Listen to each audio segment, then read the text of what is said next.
Hello and welcome to Capes, Cowls, and Crusaders. I am your host, Joker Cat, uh, joined by El Pinguino. How you doing? Jesus Christ, I forgot how long that intro was. I did too. As you can see, Scotty will not be joining us because he doesn't have access to the series and he had no interest in watching it. But I really liked it, and maybe our founder Steve will show up. Hopefully, we'll see. But in the meantime, it's just us tonight.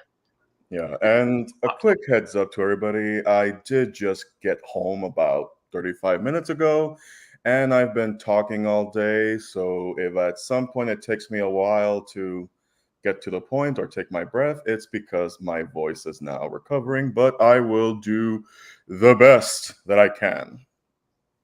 Yes, that is perfectly fine. Oh, and before I forget, Action. that'll be my penguin contribution for the evening. I will not do that again. That's okay. I could do it. I don't know. I should have brought my penguin hat. I don't know why I didn't. I uh, was tempted to use one of your pictures that had the hat just to be like an imposter syndrome situation, but I'm like, nah, it's just too meta. yes. uh, oh, cool. So we're joined. Hey, hello, Ash D says, awesome. I wasn't going to watch this show until I saw this, and I'm glad I did. Uh, so just watched episodes 1 and 2, and they were actually really good. I agree. Yeah. Before we jump on the show itself, since we're pretty much winging it at this point, Kat, did you ever have any prior exposure to the Penguin before, let's say, Batman Returns, or was it because of Batman Returns that you were introduced to the Penguin? I was aware of the Penguin from the Adam West show, even though I didn't see it. I can't remember where. I think it was from. God, I'm not even sure where I would have seen it, but I was familiar with that image of Burgess Meredith as the Penguin, uh, and I was familiar with. Like I remember, I hadn't seen Batman Returns till very late, but I had seen the images of Danny DeVito in the outfit, and so I thought, oh, that's just what the Penguin looks like. And people are like, oh yeah, he's a criminal, and he's a wears the tuxedo, and he's a mob boss and that kind of stuff. So I thought, okay, that's interesting. A mob boss who has unique appearance. I didn't go into comic book shops as a kid or anything, so it's kind of weird. It's almost like Batman's permeated the pop culture that you can't really remember where you first heard about it. You just seemingly always knew about it. Yeah. My exposure to the Penguin, aka Oswald Cobblepot, aka for the purposes of this review, Oz Cobb. That's his name. Take it or leave it. It's up to you. But I was aware of the Penguin not because of the Adam West or Tim Burton, but at the time when I was discovering Batman, it was around the time, like I have said on this channel many times before, my exposure to live action Batman was Val Kilmer and George Clooney. And I didn't see Tim Burton's until a year or so after.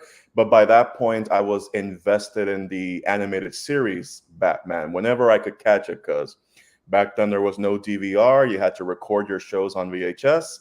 So at some point, if I did see the Penguin, it was because of the animated series. And he did have that Burgess Meredith inspired look to him. And then I saw the Tim Burton one, hated it. No apologies there. Didn't like the portrayal there. And I've seen the character's portrayal in the other Batman series, The Batman, where he actually has the propeller gadget umbrella inspired by the Tim Burton movie, and he's pretty nimble in that TV show. Like he actually goes toe to toe with Batman in a few scenes where Batman's trying to punch him, and because of the umbrella, he's so agile that Batman can barely grab him. So I'm just like, okay, because he's usually such a big, wonky character, so he's really not that agile. But the show's like, yeah, hold my beer. But yeah, then I started reading him in the comics, and the character, for those who don't know, appeared in Detective Comics 58, and he was created by Bob Kane and Bill Finger. He's one of the most enduring enemies that is one of those rogues gallery of Batman. He fancies himself as a gentleman criminal, and you can kind of see him as Marvel's version of Kingpin, but for DC Comics. And he's the kind of character where he has the iceberg lounge, the rich and famous and the elite around the world and in Gotham are always there. And if you're wondering, well, wait, if he's a criminal, why is he allowed to just frolic freely at the iceberg lounge? Well, that's the fun part of the character. See, there have been situations where Batman himself, I'm just like, I could take this all down, but legally speaking, it's not going to hold in court. So I'm going to let you loose, but I'm going to be watching you. And the Penguin, nothing happens in Gotham without him knowing. He is a resource for Batman when he's doing his investigations. Sometimes he has to get knocked around a few times when he steps out of line. But at the end of the day, it's always a status quo with him. He is always the kingpin of his domain in Gotham. And he's one of the top 5 villains in Batman's arsenal. And if you've ever seen that documentary that came out when The Dark Knight was released, that kind of explored the psychology of Batman and his rogues gallery, the Penguin was labeled as the financial psychological portion of the Batman. It's like, well, if Bruce Wayne didn't become Batman, would he be a corrupt politician, or would he be a corrupt socialite like the Penguin? So every villain in Batman's rogues gallery is an extension of his psychology. So I guess the Penguin would be the best example of the finance of it, the money, how easily you can be corrupted with fame, fortune. And sure, there have been some characters like Maximilian Zeus and other wealthy characters in the DC universe, but nobody tickles the fishes like the Penguin. So that's a pretty quick summary of the character for those who did or did not know. Ash D says, was the animated series after Batman Returns? I'm not sure when I saw him first.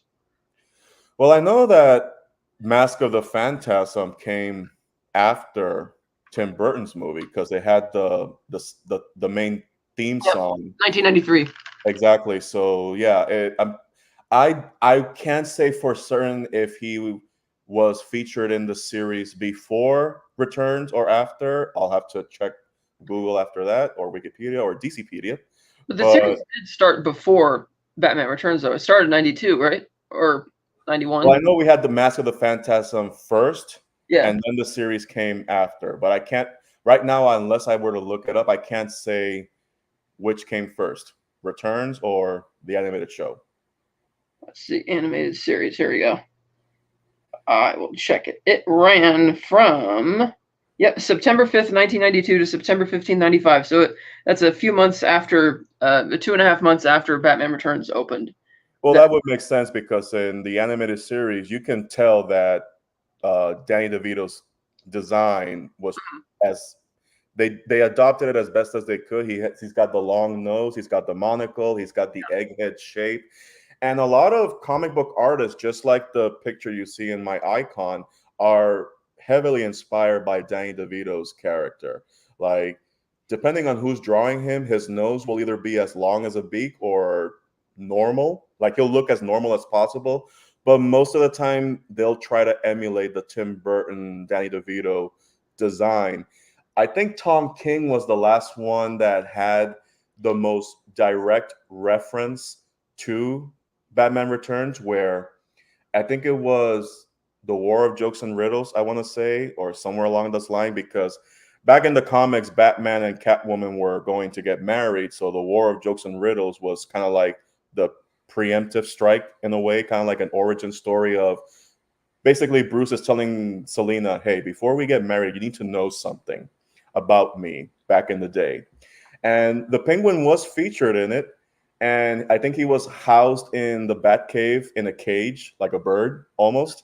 And Alfred was feeding him raw fish, which honestly, you can kind of like, you can like it or hate it, because it's one of those things where I'm just like, okay, just because that's what he did in the movie doesn't mean that that's who he is in the comics. But again, artistic interpretation. Yeah, I love the Penguin in Batman Returns. I love that movie, with flaws and all. But I do definitely see how virtually every physical iteration of the Penguin since then has been sort of based on that version, which in and of itself is kind of sort of based on Dr. Caligari from the Cabinet of Dr. Caligari, or even, the Man in the Beaver Hat from London After Midnight, which we talked about last night as well. And so I like that, that Penguin does feel he looks a bit more intimidating to me in that type of design rather than just the small diminutive guy. Like, yeah, he's short, but he's like big now, and he's like really freaky. Yeah, he's not the kind of character that lets his deformity, his shortcomings get in the way of, oh, you think this is funny? Here, come a little closer, and then he'll bite your nose off. Yes. Ash D says, that's why I like the version for this show. It's most realistic, but how he walks still makes sense why he waddles and got the nickname Penguin. Agreed. Yeah, it's like if you're going to adapt it in a way where you want to make it as grounded as possible, this is the way to go. He still has the waddle, he still has that gangster vibe to him, and his face is fucked up where you're just like, yep, I can see it. Yep, and then in profile, his nose looks even more hook-like or beak-like. So he doesn't have to look cartoonishly bird-like, but there you can get away with it, and this show and the movie, by extension, did the best job possible to make it realistic. And I know that one of the future episodes is titled Top Hat. I don't know if that's going to be literal because this penguin does not yet have a top hat. He does not, but I wouldn't be surprised if it's one of those situations where he has to go to a gala or a masquerade party and he has to wear the top hat and the cane, maybe an umbrella, who knows? So, it's funny because in the lead up to the movie, The Batman, they were saying a lot about how, don't get your hopes up too much about the Penguin. He's not in it very much. And it's like, actually, I'm pretty sure he logs more screen time than the Riddler, who was the main villain in that movie. I thought he was in the movie as much as he needed to be, and I really liked how Colin Farrell's is really close to the more modern comics. And by modern, I mean like the last 40 years, pretty much. Did you ever, I don't know if you ever played it, but did you ever watch any video game footage of the Telltale's series of Batman? I'm not familiar. It's one of those games, I think you can play it for most platforms, and it's one of those situations where everything that happens in that game series is based on the choices you're given. And then they pretty much have an answer for each one. So if you choose Batman to go north instead of south, you're going to get the story if he went south. And the Penguin is heavily featured in, it's kind of like an origin story, like Batman is starting out, essentially building his Rose Gallery. And their version of the Penguin, this is why I was not expecting them to actually put the makeup on Colin Farrell. The reason being is because in that game series, the Penguin does not look anything like the comics. He is like probably as tall as Bruce Wayne. He's not deformed. He's got silver fox-like hair. He does have a cane because he's pompous, obviously. And he doesn't look like a penguin, but he does wear one of those like the mask that they used to wear back in the day when there was a plague? Yeah. He wears one of those, but like a metallic shape, and it makes him look like a bird. So he uses that kind of like when you're wearing a mask when you're about to rob a bank. Yeah. Speaking of which, I got one of those right here, a little mug. Yeah, so imagine that, but the beak is cartoonishly long. Yeah. So, and he does wear a top hat, so he's wearing it just as to hide his identity.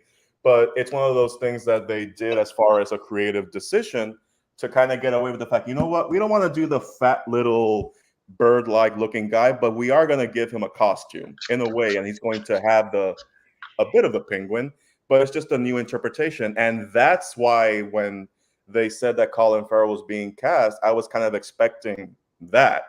So when the first trailer came out, I didn't realize that he went through the transformation because I had to look for him in the trailer. I'm just like, oh my God, did you see Colin Farrell? No, I didn't see him. Where was he? And I'm like, he's there. Who? That guy. You mean the fat guy? Yeah, that's him. Bullshit.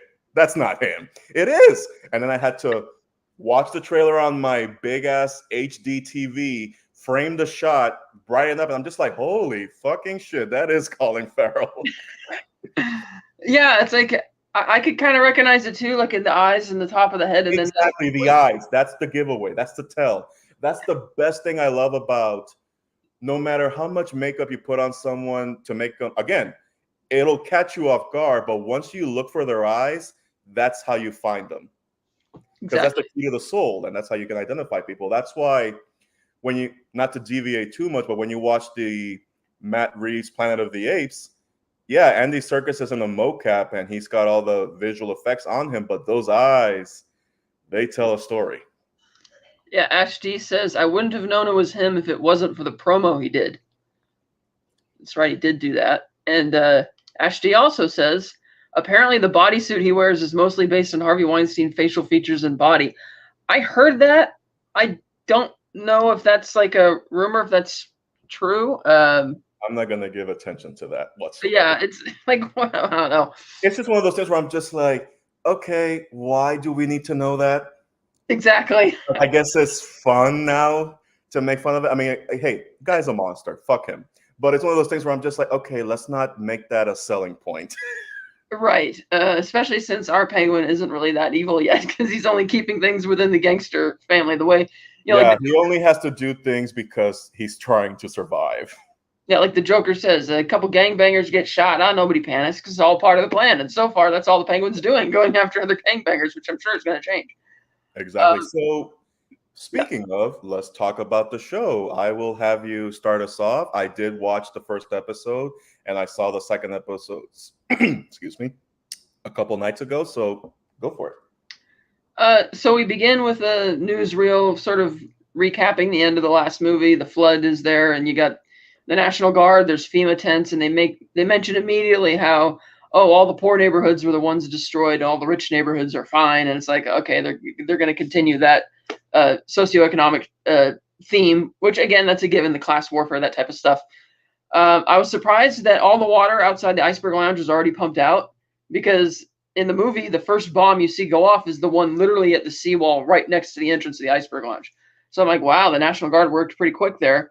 So Penguin goes back to the Iceberg Lounge, and he's breaking open the safe because he's stealing the money and some diamonds and some other stuff that's in the safe. But then Alberto shows up, and this is the first hint we've had that there's an extended Falcone family, because it's not mentioned in the movie. And I think that's going to be how this series is a bit superfluous, and I'll get to what I mean by that later. So Alberto shows up, and then he sits down. Penguin immediately is like, oh, I got this stuff for you to spare you the trip. And they're sitting down and talking.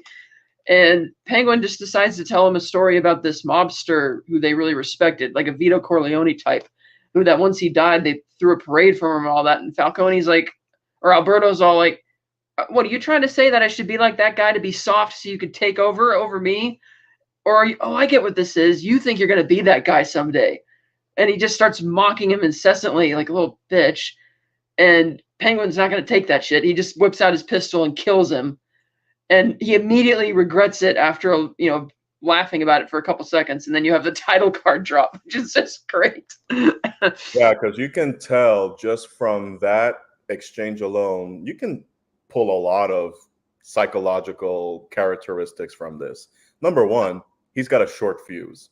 Anything that has to do with making a slight of him, of how he looks or the perception of him, he's like, oh, really? Oh, you think that's funny?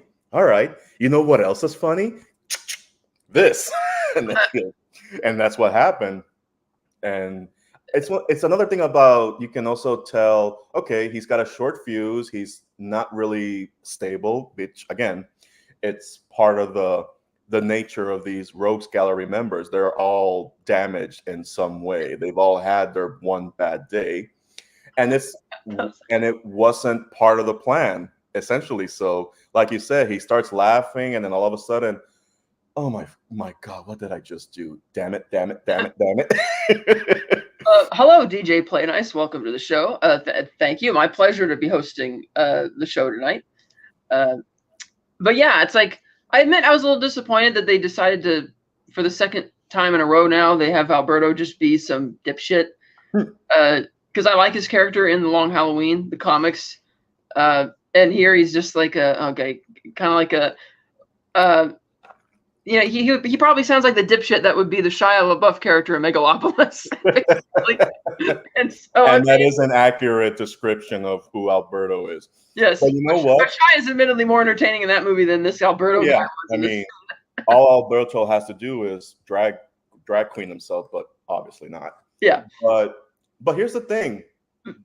Having said that, I'm kind of okay with it, only because I'm like, the way he was being introduced, I'm just like, yeah, you are not the Alberto from the comics. You are the prototypical spoiled brat of the mob family, and you're gonna get yourself killed at some point because you don't know the ethics of running the family, essentially. And sure enough, that's the second piece of information we got in this scene. This kid has no idea what he's doing. Yeah, he's a complete dipshit, and it was unfortunate because they did the same thing to that character in The Flash in the beginning of that movie, where he's just a disposable dipshit character robbing the hospital or whatever he was doing, and I was like, okay. So I was hopeful that, oh, cool, Alberto. When I saw him in the cast list, I thought this is gonna be great, and then but I admit it's a ballsy move to kick off the series, since this is Yeah. basically going to be the ripple effect that'll take over the whole show, all the Yeah, consequences. because the whole show is pretty much just playing off the fact that, all right, the old, it's like the old is being replaced with the new being the freaks and the old being the crime families of Gotham. Now that there is a Batman and he is more, I mean, he's been around. This is his second year around this point, but it's pretty much to quote The Rock, the hierarchy of power in Gotham is changing essentially. Mhm. And for those who did see the show, like there's going to be some spoilers here and there, but for those who've seen the show and you've seen this in the trailer, Oz was going there so that he can start bribing his way and, you know, uh, basically getting everybody in leverage to make himself the boss. But plans have changed because he couldn't keep it together long enough to, stay in the sidelines and wait. And now he has to think on his feet. Literally every single second in the first episode and the second episode, it's like things are going one way, and then shit, now I gotta figure something to get out of this. Ash D says, very Goodfellas Sopranos vibe with that dark Gotham feel. Really well done. Yeah, I agree. This Gotham, I mean, I know obviously it's the same, but in the show, it just feels less dark and brooding and less foreboding than it did in the movie. That part of that might be because it's a TV show budget. Yeah, but also it's one of those things where, I mean, it could be one of two things: the budget situation, or whoever's doing the show running. Hey, I'll try to match it as much to the movie as I can, but Jesus Christ, somebody bring me a light or something like that. And I didn't have any problem with how the movie looked. I just want to say that right now. Yeah. But I can understand someone being like, yeah, I need to brighten this up a little bit. People need to see what's happening, and I can't just shroud it that much into darkness. Well, in fairness, that was also really dark because it really lives up to his title as the Batman, because it's mostly him as Batman and nocturnal, going out at night, and yeah. So you don't really have many daytime. But even the daytime scenes they had were really overcast to try and match that dour. Granted, that was more them copying Seven and that whole city design. But anyway, Penguin, he puts on garbage bags and he bags up Falcone's body. The first two bags he carries out are not Falcone. I think it's contraband of some kind, like other stuff from the safe, maybe. Because he's carrying the spoils of war. The spoils of war. Yes, so he carries them out and heading to his car, which I see is actually purple. And I thought, oh, it might have been purple in the first movie too, just the lighting didn't show it off very well. But it's not purple, it's plum. Plum, that's right. So he's walking through the car and he sees these kids. Well, I say kids, but they're like teenagers or whatever, trying to steal the rims from his car. And he opens fire and a bunch of them run away, but he catches one of them. And because the kid starts stuttering, Penguin takes pity on him and he's like, give me your wallet. And he gives him the wallet. He looks at his ID. And he's like, well, now I know your name and where you live. So, if you try and time me out, I'll just come kill you and your whole family and all that kind of stuff. And the way he just says it so casually, it's so funny. And so he gets the kid to help him, named Victor, to help him put Alberto's body in the trunk of the car. And he's like, here, you can drive because you want my car so much. And they're driving. And this whole scene is great because it's sort of shot from Victor's perspective. And he's just petrified. Oh, yeah. He's just totally chill. Like they're just going for a ride and, it's fine. That kind of thing. I thought, oh, this is so great. And the thing is, that kid knows who he is. In one way or another, he's just like, oh, fuck. Oh, damn. God damn it. Why me? Why did it have to be me? So he drives him to like the red light district and he asks about if the body's going to be safe left there in the car. He's like, well, your friends want to steal the body now too? So he goes up to an apartment to his mistress to buy an alibi, and he doesn't tell her what she did, which will come back to get him a little bit later. But she's like, okay, and agrees to cover for him. And the next day, he takes Victor over to the old warehouse from the movie where they had the drops operation, and they tell him that they lost 30% of the take in the flood, but that they think all things considered, that's pretty good. And this guy shows up. He's been shot during a transfer, and it's mostly there for Victor to be like super like freaked out because he's just seeing that Penguin's just taking him into his confidence like this, and he's not sure exactly what this means. Like, he's going to take me back and shoot me. Is he going to assign me a job? Like, what's going to happen? And then he gets a call. Penguin gets a call on his cell phone that he has to go to the house and go to see the family. And so I'm like, okay, so there is an extended Falcone family or bigger side of the family in this. And the kid asks, why would you be called to the house? And he's just trying to make conversation because he's scared. And Penguin's like, well, it could be business. It could, sometimes they just want to, look down on me and rub it in my face, even though I'm the one who does all the work. And I think the town, it's in Bristol, I think, where they're going. I know they took the names of the towns from the comics for some of them. Mm-hmm. Yeah, so they go driving out to the manor, and he has the kids stay in the car, and he teases them a bit. He goes inside, and Johnny Vitti, the underboss, I can't remember the name of the actor who plays him. I've seen him in a lot, though. And who was it? I'm sorry. Johnny Vitti. Johnny Vitti. Yeah, Michael Kelly. Yes, that's right. Michael Kelly's there, and then James Madden. Recognize Michael Kelly from House of Cards, and I think he was, if very recently, last year, he was in the post-credit scene for Rise of the Beasts. That's right. Yeah. The dead man says, I don't think it's the same car because in the car chase, the cars. Oh, yeah, it's definitely not the same car. It looks like it has the same emblem on it, so it's the same, I think, make and model, but it's just a different car. Yeah.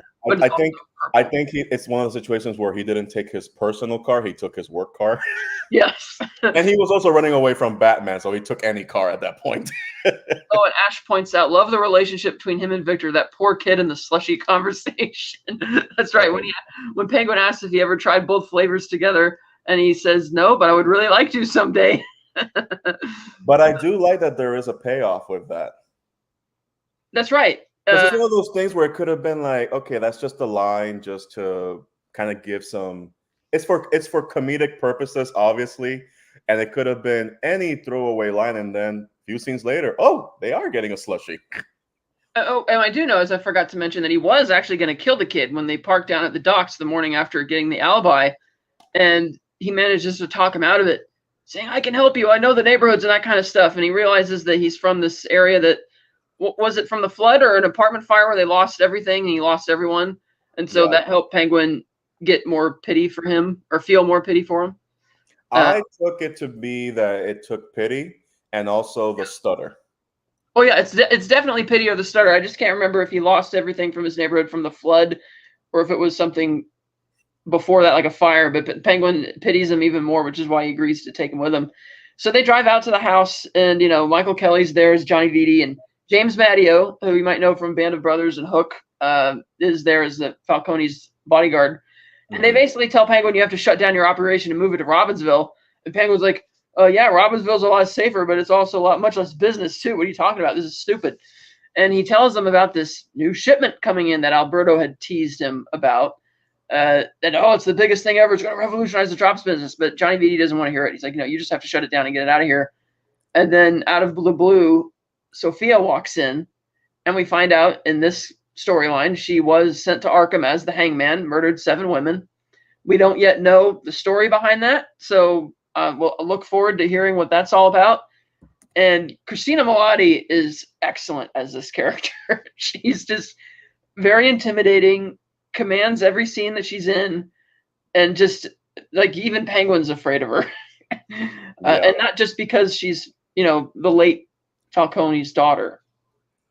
And if people do recognize her name, look no further than Dark Victory, the sequel to Long Halloween. Yes, in which the hangman is going around killing police. And that was a good story. I thought it was a pretty good follow-up. People don't reference that one as much as they do Long Halloween, but I think that's a pretty good story.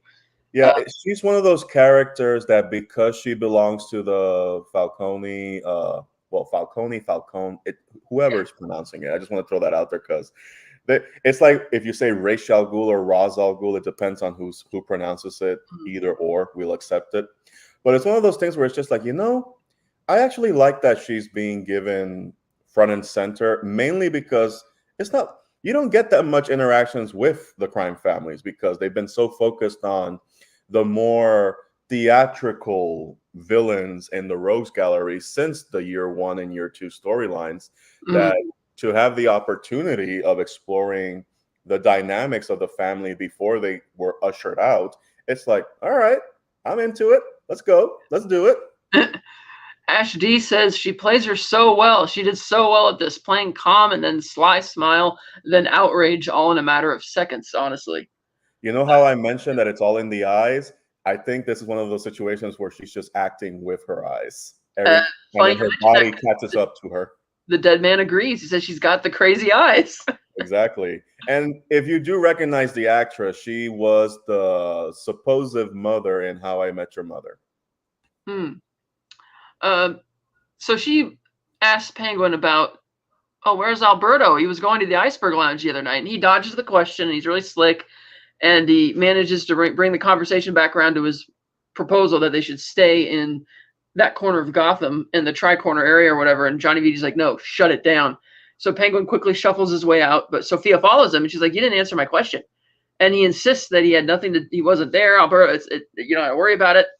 But then they decide to go out to lunch, and they're sitting in the restaurant, and she's trying to clearly earn his trust or bond with him and set him at ease, but people are giving her a bunch of side eyes because she's the hangman, and he's just trying to calm her down, and she basically gets down to the nitty gritty, and she's like, well, it's funny that you would be boasting about Alberto's, revolutionary new drops, the new shipment that's coming in, because I know it's Alberto's plan. And so for you to be claiming it as your own means you must be really confident he's not coming back. So what's going on? And Penguin, being sly as ever, manages to talk his way out of that.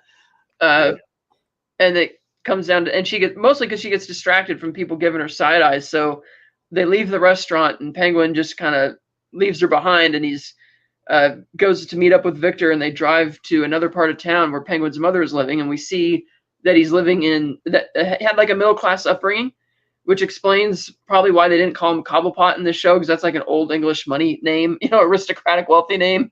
And they're just like a working class family. So he brings Victor inside. He makes sure he tells Victor very sternly that, you never saw this place. Don't even mention it. Don't even mention her. And he's like, oh, okay, I got it. And he goes in and meets his mother, and it's sad because she's kind of got dementia, living on her own. He brings her this beautiful diamond necklace, but she doesn't really fall for it, saying that, what's this really about? And he's trying to pack her up to leave.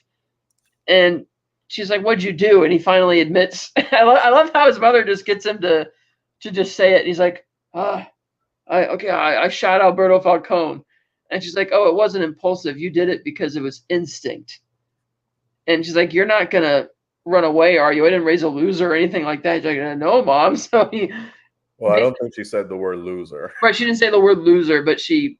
But you can tell with the word that she did, you're just like, oh, okay, I see what's going on. I can see the seeds of how he became who he is. Yeah. It wasn't an accident that he got into the family. This was preordained in some form or fashion. And he forgot to introduce Victor there, and she panics when she first sees him. He's like, oh, no, Mom, this guy's, he's like a nurse. Yeah. And he's like, oh, yeah, I can help. And so she decides to, let him stay here for a bit, and they're kicking back and they're watching TV, and it's what's her name, singing that song from the 40s that's about blaming everybody else but yourself for your problems. Oh, put the blame on me. Yeah, don't put the blame on me. Yeah. And he's listening to her sing, and clearly the wheels are turning as Penguin's getting this fiendish idea.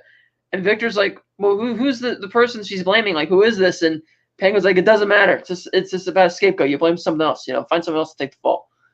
And Put the Blame on Me is a song by Alan Roberts and Doris Fisher, originally written for the classic film War Gilda in 1946, and it was sung by Rita Hayworth. That's it, Rita Hayworth. That was the name, right on the tip of my tongue. However, the singing voice was of Anita Kurt Ellis in the dub. Mm.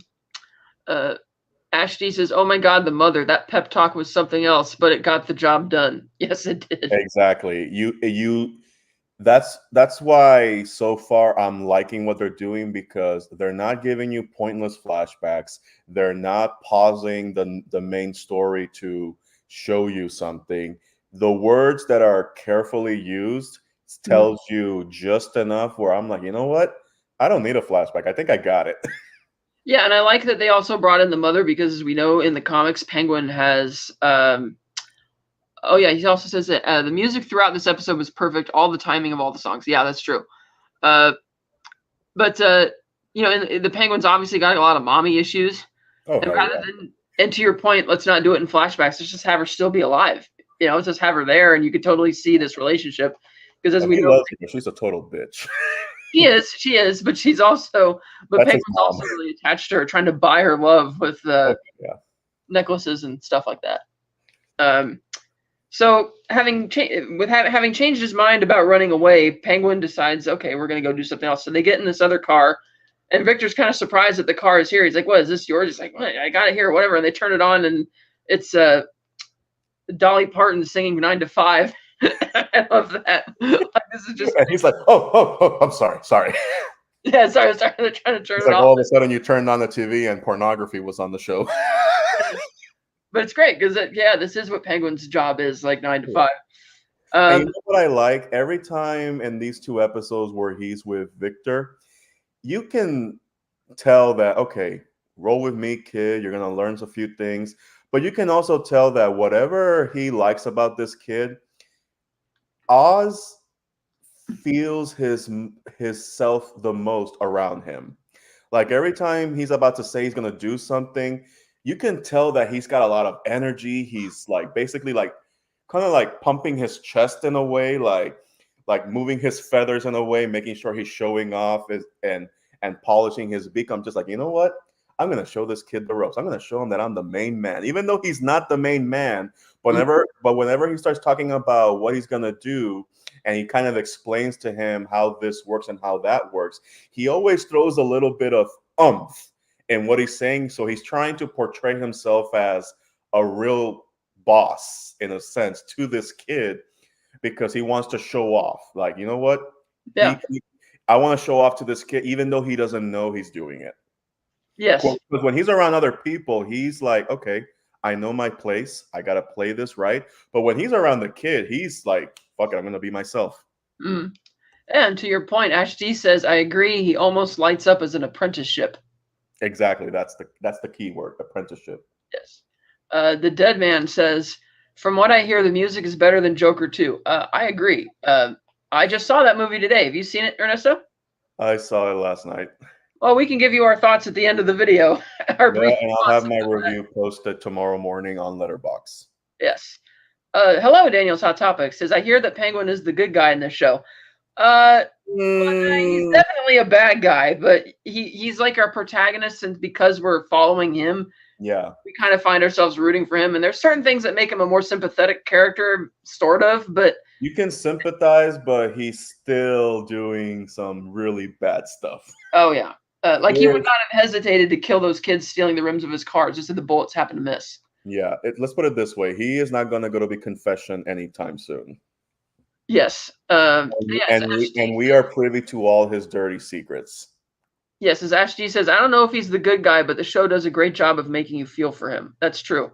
And that's that is true. It's one of those things, like, if you were to put me in the same room between Oz and Sophia, I'm going to go with Oz. I have a better shot with Oz than I do with Sophia, because Sophia is just like, oh my God, if I drop a coin next to you, you're going to snap. Yes. Oh, the Dead Man says it's like Walter White. You know what? We can go with that. That's not too bad of a portrayal, but it's one of those things where it's like we're catching Walter White after he won, but now he's got to deal with other people. Yes. Oh, and hello, Chief Judge Finity. Welcome. Yes. I hope you brought enough butter for that popcorn. So Penguin now decides, having decided not to run away, that he goes to Blackgate, and he goes to meet Salvatore Maroni, who in this show is played by Clancy Brown, which I thought great casting. Oh yeah. Yeah, you see a little fuzzy, out of focus Maroni in the first movie. He's like this tall, skinny guy, but whatever. Clancy Brown's awesome. So he walks It's in. one of those recasts that is not going to affect it in one way, shape, or form. Yes, and Penguin's already sitting down at one table, and Maroni walks in, and he's like, "That's not my table," and he just takes him over to sit down, and he sits with his back to him, waiting for Penguin to walk back around, and Penguin sits there and tries to sweet talk him about this deal. He's like, "Hey, I can, the Falcones are moving the drops operation to Robbinsville. I can give you the route. You can ambush it. It'll be great. We're going to business together." And Maroni rightly says, I wouldn't trust you more than I could throw you. You would change loyalties on a dime. I don't forget it. You're just a piece of crap. And then Penguin feigns disinterest, like, oh, I guess it's your loss or whatever. And as he's leaving, he insults him some more. And Maroni's like, I never want to see you again, because he's like, oh, I'll come back to see you tomorrow or whatever. But as he's stepping out, Penguin's like, oh, I almost forgot. And he pulls the ring that, formerly worn by Carmine Falcone, was given to Alberto off screen, and Penguin had ripped off Falcone's finger to take the ring, and he gives it to Maroni. And we find out that it was Maroni's ring, and Salvatore is immediately just shocked, and he reaches down and grabs the ring, and he's looking at it, and he's like, how did you get this? And he's like, oh, Carmine was wearing it as a trophy, gave it to his kid, or he was wearing it as a trophy. And he's like, how do you have it? Oh, I guess I'm more than you thought I was. And he just leaves. And I'm like, oh, I can see what Penguin's doing. Yeah. But also another great character introduction. And again, pay attention to what they say, not what they do. The moment Salvatore walks in, that's not my seat. This one is. You can already tell that he's got a lot of the security guards under his payroll, and he is in charge at Blackgate. Yeah, because the fact that Penguin's allowed to come in and give him contraband and no one stops him or whatever, Yeah. So it's one of those things where you probably wouldn't think twice about it until you actually start thinking about it. Yeah. Daniel's Hot Topics, is Clancy Brown in this show? Awesome. Yes, he is. Yes. And for those who don't know, the very famous voice of Lex Luthor, and he is a DC comic staple because he's played different various characters across DC media. And that is exactly what Daniel's Hot Topics and the Dead Man point out, that he was great as Lex Luthor, and that he was Daniel's first Lex Luthor. That's pretty cool. Oh, yeah. Oh, yes, here's Ash Clancy says, Brown. I'm sorry, go ahead. Ash says it's a perfect way to show how brilliant and cunning Penguin is. Yeah.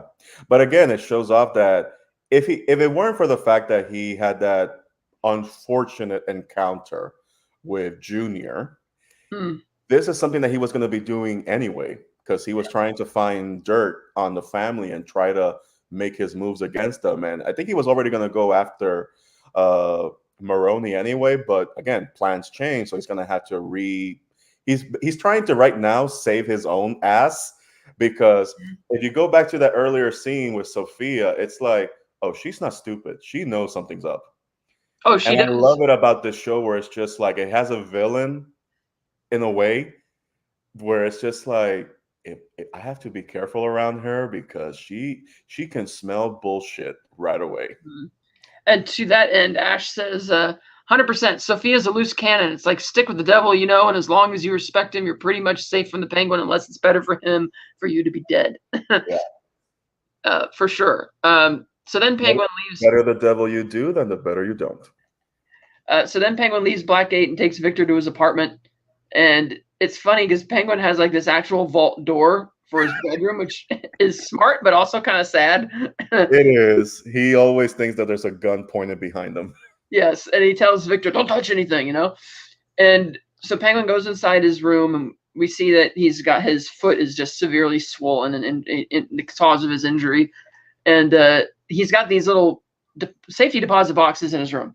And he opens one of them, and he got a bunch of pictures of Johnny Vito with this woman, and we don't know who it is yet, and having sleeping with each other. It was like, ooh, okay, he's got dirt on him, and it's like, ooh, I wonder who that's going to turn out to be. So that's kind of fun that Penguin's got. So I presume in all these safety deposit boxes, he's got dirt that he's been collecting because he knows how to play the game. And we haven't seen everything, so as the series goes on, we'll know what else he's got in his bag of tricks. Yes. Because in episode 2, we get to see a little bit more of what he took from the vault. Yeah, for sure. Ash D says, oh, it's foot. I'm pretty sure it's a club foot, right? I'm not a doctor, but that's the first thing I thought of. I've had that, or I do have club feet, but they're not sometimes they get really swollen really badly, yeah, it does hurt and it's really annoying. But I his wonder if also it's one of those things because he does have like a metal brace that he has to wear with it. that's true. He has to wear a metal brace on top of that, and some people do. I've had to Yeah. wear things like that before. And I wonder if it's one of those situations where surgery might be an option, but it's one of those situations where it might be a bit more of an issue than leaving it alone. I've had that. I've had several surgeries on my club feet. Sometimes they last for a while, then they start falling apart again. I've had 2 ankle fusions, so my Yeah. ankles don't bend, which means my knees kind of suck now because they're too weak. Because I now have to consciously remind myself to bend my knees because when your Yeah. ankles are flat, they don't do that, and so I kind of waddle a bit like a penguin when I start getting tired. So So it's yeah, probably one of those situations where, I mean, the working for a crime family, it doesn't exactly have the best dental or medical benefits, but it's not like Penguin is poor. So if he wanted to get it fixed or checked, he can. But I have to believe that, you know what? Fuck it, it's mine. I'm gonna own it. yes, and I also think he's kind of paranoid. He's probably not the type of guy who would want to go to the hospital and be, Oh yeah. publicly there down. I don't think he can trust anyone long enough to put him down for surgery. He thinks they're gonna kill him in his sleep, basically. Yeah. Hence why his apartment is pretty much Fort Knox. Ashley, oh, cat, sorry, that must be painful. Oh, yeah, sometimes, especially the pins in the toes, because the toes don't bend either, and they feel like they're constantly, like, when your toes just suddenly start feeling numb and you just need to press it down on the ground or something? Yeah. They kind of feel like that a lot, which is why Let it's me put harder it to this way. crawl. I have seen pictures. I know her pain just by looking at them.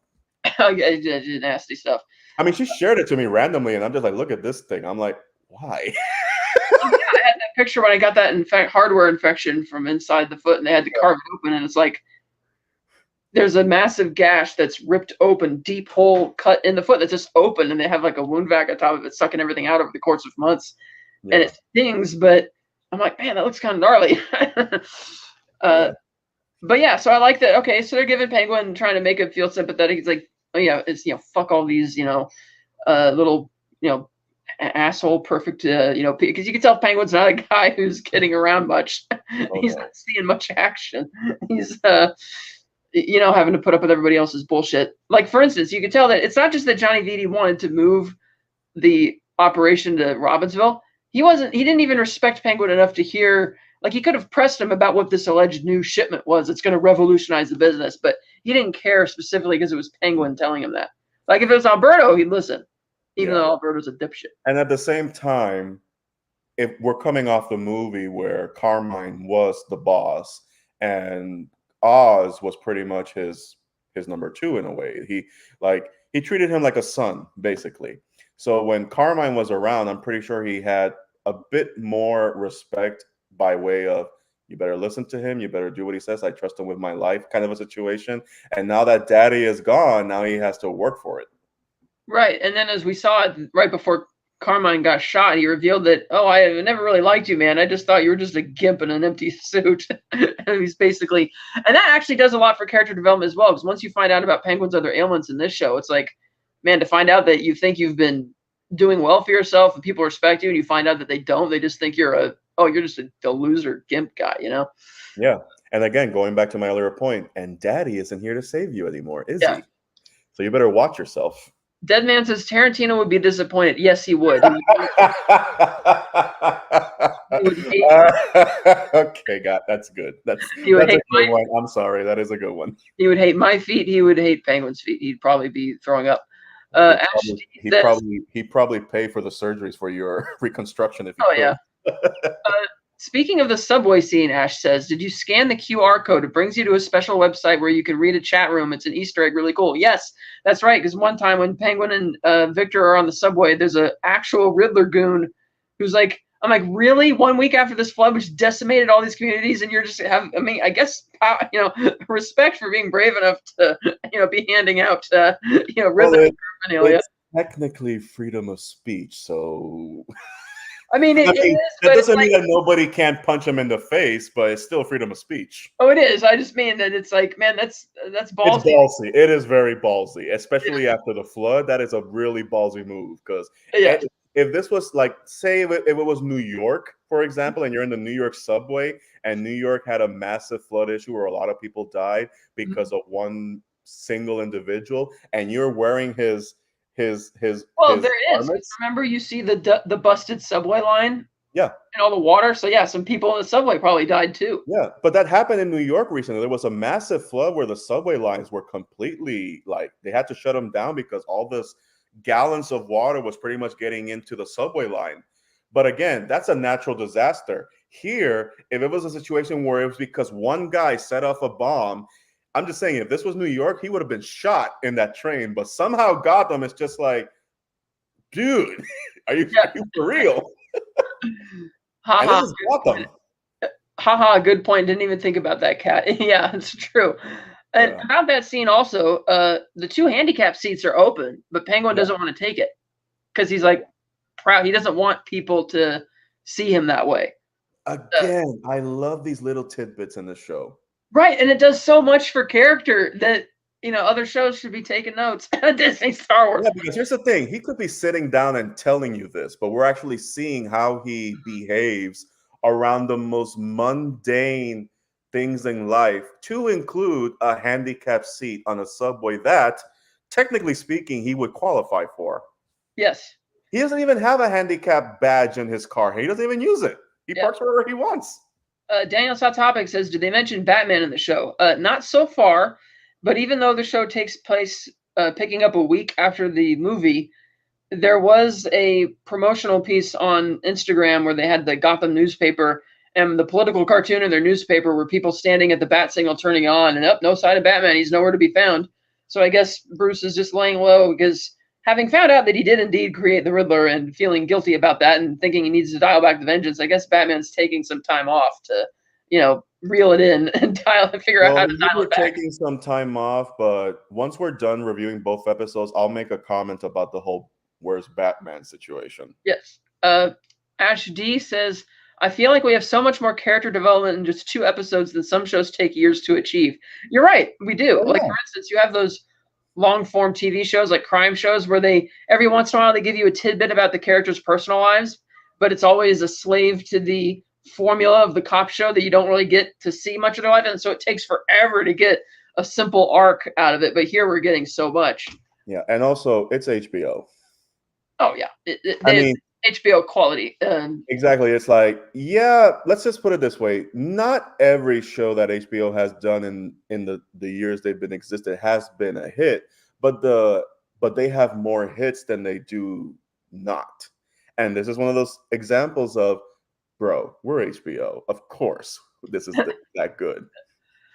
Ash says there's one mention in the newspaper. It says Gotham used to something wealthy playboys by now, which is talking about Alberto, but is also a little dig to Bruce Wayne. I guess that you mean that it used to be fun or attractive to wealthy people, but I guess it's not anymore. They're used to them. They're used to them. Oh, they're used to wealthy people. Okay. Yeah, I guess it is kind of a dig at Bruce because he's not really. I mean, I can understand digging at him, but I think they're just mentioning him because he's pretty much the richest person in Gotham at this point. So he's going to get a mention even if he's not doing anything. And honestly, with the way he was portrayed in the Batman Part 1 that we have right now, he's not the playboy yet. So it's one of those things where your name is mentioned by association, not because you did something recently. Right, and I think he's going to be collaborating with the Mayor Bella Real a lot and donating a lot of money to clean up. Which I hope to see more of that in the Batman Part 2 when he's in the Bruce Wayne persona, when he's got the Bruce Wayne mask on, I should say. But also, if they ever make a follow-up series, whether this gets a season 2 or not, or if they have another spin-off show based on the world of Matt Reeves, the Batman, I wouldn't be surprised if they want to make a political drama based on the mayor in Gotham and what he or she, in this case she, has to do when you're in the most crime-infested, dominated city on the planet in the DC universe. Yeah, and so I think Bruce is going to be donating a lot of his money to an actual renewal project for a change. Mm-hmm. He does feel guilty about what happened. I think he will be collaborating with Mayor Real. Mm-hmm. They basically replayed her clip from the end of the first movie, but with bad green screen. It's like you could have just replayed the same clip because she just says the same thing. Honestly, that is the only best green screen in this entire show so far. That's true. That is very true. Because everything else is green screen, but they're able to blend it better. And I'm not sure if she's actually going to show up again in the show or not as a character. Maybe. If she does, it'll probably be like a news clip or something. It makes more sense if she's in the newspaper or they recorded some, some talking points. Yeah. So the next day, Victor's been allowed to go home, and Penguin is. And Victor's also been getting these text messages, people saying, "Hey, where are you?" But we don't know. I assume that might be some of his other friends who were trying to steal the car as opposed to his family. We're not really sure yet who was texting him, but he didn't text them back. And so Penguin's now just out driving around, and he's returning to his house after running some errands or whatever, and we see that Sophia and her goons are going to his place. But he tries to be incognito by driving off, but she sees him because he's driving that big purple car, or the plum car. An Easter egg, the jewelry shop that he lives above is named Burgess Jewelry, after Burgess Meredith, which is who, of course, played the Penguin in the Adam West series and the Batman 66. That was pretty cool. So he takes off. I had a Rocky moment in one of the final scenes. I'm like, oh, wait, is that? It is. Yeah. So he gets chased by her goons, and he pulls over by this FEMA camp. He tricks them into thinking he's run into the big little, down in the alley where all the people are at all the little tents. Instead, he's hiding in the trunk of the car. He gets out. He gets into the car, and this goon grabs him, trying to pull him out. And the so-called air freshener, which he told Victor about while they were driving earlier, turns out to be like a weapon, like a knife. And he stabs this guy in the eye and shoves him back. And then Penguin gets out of the car like he's about to shoot him. And then the dude gets run over by a school bus. I'm like, oh, baller. Yeah, let's traumatize all the little kids, too. Yeah, do you remember that movie that Blake Lively and Anna Kendrick did together with Paul Feig? Yes. Simple Favor? Yeah. Do you remember when you and I were talking about it that I said, I've seen this happen so many times that it's almost a cliche because the shot is framed in such a way that you're expecting a bus to come into the scene, and sure enough, there's a freaking bus in the scene, and this is just another prime example of that. Ash says, yeah, pretty hard to play stealth when you drive a flashy plum car. Ash says, they really did Regina George that day. Oh, and Scotty's here. He sends a super sticker for 99 cents. Thank you, Scotty. Yeah, I'll buy that for $1. He follows he follows up by saying, I want a Mad Hatter show. I wouldn't mind one. Apparently the Mad Hatter, that phrase actually comes from the fact that beaver hats, which are the original name for top hats because they were made of beaver skin, used to have mercury lining in it that would cause people to go get sick and go a little delirium and crazy, and that's why they call them Mad Hatters. The more you know. Although in the DC comics, that has more meaning than just the name only. Yes, if you haven't already done so, please subscribe to our channel, Stream Elements. We love it. Please subscribe. Or else. So this guy gets hit by the bus, and then Penguin immediately gets seized by another thug, and he wakes up in the greenhouse at the Falcone property, and he's like been stripped naked, tied to a chair. Sophia's like, the guards would strip us every morning at Arkham. It was so humiliating. And she's got the real crazy eyes now, and she reveals that it's when you drive a plum car like that, you kind of stand out. And so and she reveals that she captured one of the kids who stole the rims from his car, and she's got him like tied up. And she's like, he told me you were at the Iceberg Lounge that night, and that you were loading bags into your car or whatever. And he's like, oh, no, it wasn't me. He's lying. And she's like, really? He's lying. Are you sure about that? He's like, yeah. And she's like, okay. So then she just shoots him, kills the kid execution style, and Penguin doesn't even flinch. And she's like, wow, Oz, you would even kill an innocent kid, just to save your own ass, to get yourself a little further. You didn't even try to talk to find a way to get it. Oh, wow, you're real rich, And then she has her henchman Castillo torture him with a razor wire wrapping around his shoulder and pulling really tightly. And as he's in pain, she's trying to get him to talk because she still thinks he killed Alberto. And then all of a sudden we hear this crash. Mm-hmm. And she stops and she runs outside to see what's going on. And we see that this car has crashed into the fountain in the courtyard in front of the manor. The manor designed like an Italian mansion, of course. And we see that a cinder block has been put on the accelerator, and the wires have been tampered with for hot wiring it. And she goes over. The trunk is partly open, and she opens it, and scrawled on it says "Payback," and we see Alberto dead in the trunk with his missing finger, and she just lets out this horrific, just devastating scream. And when Johnny Vitti and the bodyguard show up, they're like, "What's wrong?" And they look and they're like, "Oh God."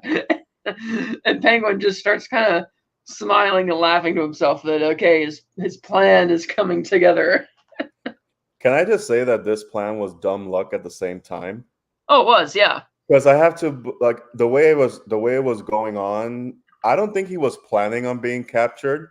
I think he was just trying to plan the car situation to happen without him being there. And this was just a timing situation. I'm just like, oh God. I'm gonna have to talk to Stahl because this is I shouldn't be here. This is not the plan. Also, they always find a new torture device. I swear to God. They do. Ash says, on that crazy speech had me on the edge of my seat. Such an intense scene. Also, ignoring the fact that, Penguin was gonna probably kill Victor at some point before he took pity on him. Did Sophia really think he was going to beg for the kid's life? Like, honestly, really? Right. And it's like, I'm like, what? That's what I was also trying to figure out. Like, really, you're judging him now? You're part of this crime family. Like, what do you think he's going to do? Yeah, it's just that, again, Penguin will beg if it's his mother's life on the line. Definitely will beg for that. Mm-hmm. But for anybody else, if he's going to save himself, he's going to be like, yeah, so you thought I was going to beg for this kid's life, really? I mean, okay, fine, shoot him. And she did. Oh, hello, Lemon Pie. Welcome. No, Scotty was not banished to the Phantom Zone. He doesn't have an interest in watching the show, but I don't think he's able to watch it either because he doesn't have a Max subscription. Also, he's in Arkham. They don't allow Max in there. Yeah, that's right. He's locked up in Arkham. He's talking to Joker right now. Yeah, we've got him on loan from the Phantom Zone, so he's currently with the insane pop. And Steve Foley is the Irish guard guarding him in Arkham right now, offering him cigarettes. Yeah, so when they said payback, it's like, okay, the way it was framed, it's like that's a signature way of dealing with someone from the Maroney side of the family.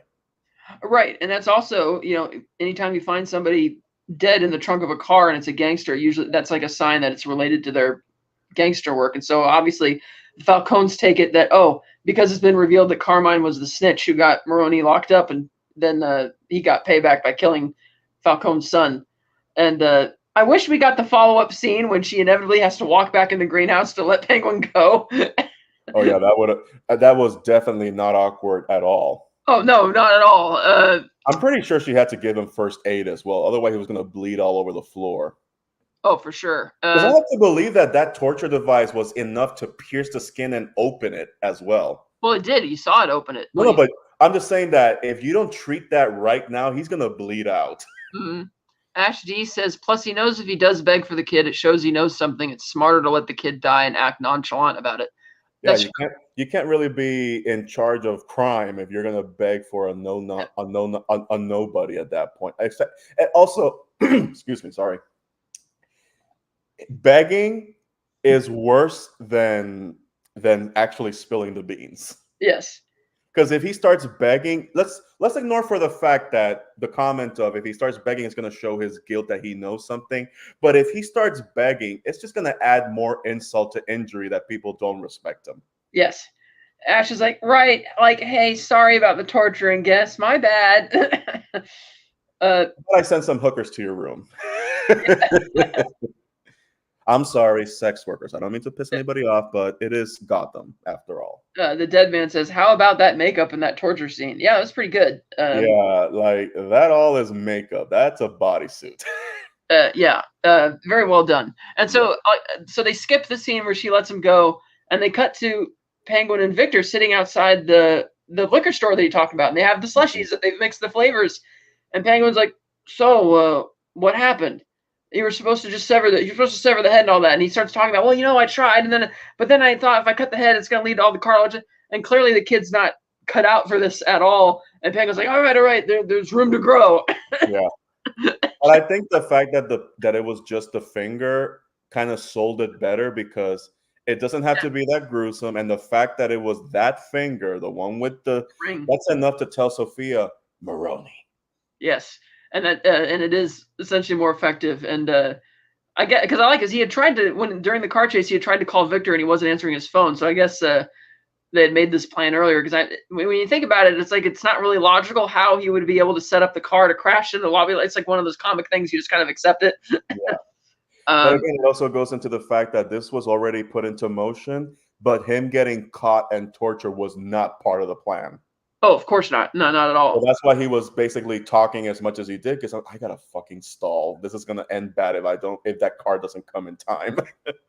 So Ash says, yeah, that suit is amazingly well done, but again, that is HBO for you. They don't skimp on the details. Very true. No, they do not. And I will not. I'm going to say it right now. It's only been 2 episodes in. This show is going to get nominated for Emmys. I would not be surprised if Colin Farrell and Christina Milioti get nominated for best leads in the show, and I would not be surprised if this show wins for best drama. Yes. It does have the potential, but it has to stick to landing, and so far, it looks like that's what's going to happen. Yes, and Ash D agrees with that. So that's how the first episode ends, and that's a great opening for this. I watched it a couple times; it was that good. They hooked us so well. They added so much character development, and it was 65 minutes long too. And this could have been a 90-minute intro, and it still would have worked well. It would. Because it's got very good pacing. It gives enough time to kind of establish who the key players are going to be. Not everybody has been revealed yet. We're going to get more characters in season 2. Because if you look at the trailer, there are still a lot of members that control Gotham that we've yet to see or hear from. For episode 2. And it's one of those things where it's just like, even if you don't put all your eggs in one episode, they still are able to justify bringing them in later because you're slowly peeling the layers of this master plan that Penguin is trying to orchestrate by pitting everybody against each other, because that's what he's trying to do. He's trying to win at the end of the day. Daniel's Hot Topic says they can throw all the new Batman at me. The best live action Batman is Michael Keaton. Yeah, Michael Keaton's great. I would have loved to see him in more Batman movies. Yeah. Maybe by a different director, though. But I love Tim Burton. Just maybe somebody else who understands the character a bit more. But if not for the fact that he and Tim were so buddy, I would have loved to have seen what he could have accomplished with Chris O'Donnell and in Batman, in whatever Batman Forever was going to be, even if it was called that name, that would have been an interesting dynamic of, what would Michael Keaton's Batman do with a Robin? And for those of you who don't know, in the canceled Batgirl movie, there was supposed to be wall art in somewhere on the street that shows a Robin to Michael Keaton's Batman in that new structured universe post The Flash. Yeah. Ash D says there's also only one Catwoman for me, and that is Michelle Pfeiffer. A lot of people feel that way. I've yet to have my definitive Catwoman, so one of these days I'll get her. Yes. And mind you, I like the one that we got in Matt Reeves, the Batman. It's just that she looks like Jim Lee's Catwoman, but I still haven't gotten that like meow kind of Catwoman yet. Right. Another thing I mentioned earlier, if you did, as Ash mentioned, if you scanned the QR code that the Riddler guy was handing out, it takes you back to Riddler's dark web chat room, and they're complaining that Sophia was let out of Arkham. Oh, they're letting all the corrupt people out. Those little fuckers are at it again. I'm like, okay, they're still going. Yeah, but it's funny you should say that, because in episode 2, that is front and center. She's actually gets more screen time in this episode than in the first one, because we're exploring her psychology a bit more. Right. So the second episode now begins with Sophia in Arkham. Alberto comes to see her, and she's relieved, and they're talking, and they quickly reveal that it's just not a dream sequence per se, but she's in her therapist's office or psychiatrist or whoever, and he's got this weird device that's shining a light, zigzagging back and forth to put her in like a trance thing, and she starts freaking out, and so he rushes over and holds her a bit, and so it's okay. They have a very clearly established relationship here, and you could tell that she's still very much traumatized by and just pissed at Alberto's death. Like she wasn't kidding that Alberto was the guy who came to see her in Arkham every day. Or every week, and she misses him, and like that's like getting into her psyche a bit more. I mean, we don't really find out more about her hangman crimes or too much about it, but it's like, okay, so she's clearly still on the warpath, if you will. Yeah. I may pause here for a second with this medical practitioner of sorts, Dr. Julian Rush, who's portrayed by Theo Rossi. First of all, so far, if I have one negative complaint for this series, I don't know who thought it was a good idea to cast this guy to play a psychiatrist of all things. Like, I'm sure the actor is a nice guy, but in everything I've seen, he always comes off as a try-hard dick.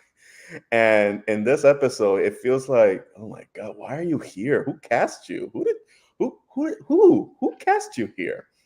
I'm like, all right, fine. This is so far the only thing I don't like about this series is that he's been cast. I think he was in one of the Marvel TV shows. Correct me if I'm wrong. I've never seen it before. Like the Netflix Marvel series, and he was prior to this episode, he was pretty much typecast as the domestic violence abusing ex-boyfriend, or I think he comes from Sons of Anarchy. He was on Luke Cage. Yeah, that's the one. He was on Luke Cage as Hernan Shades Alvarez.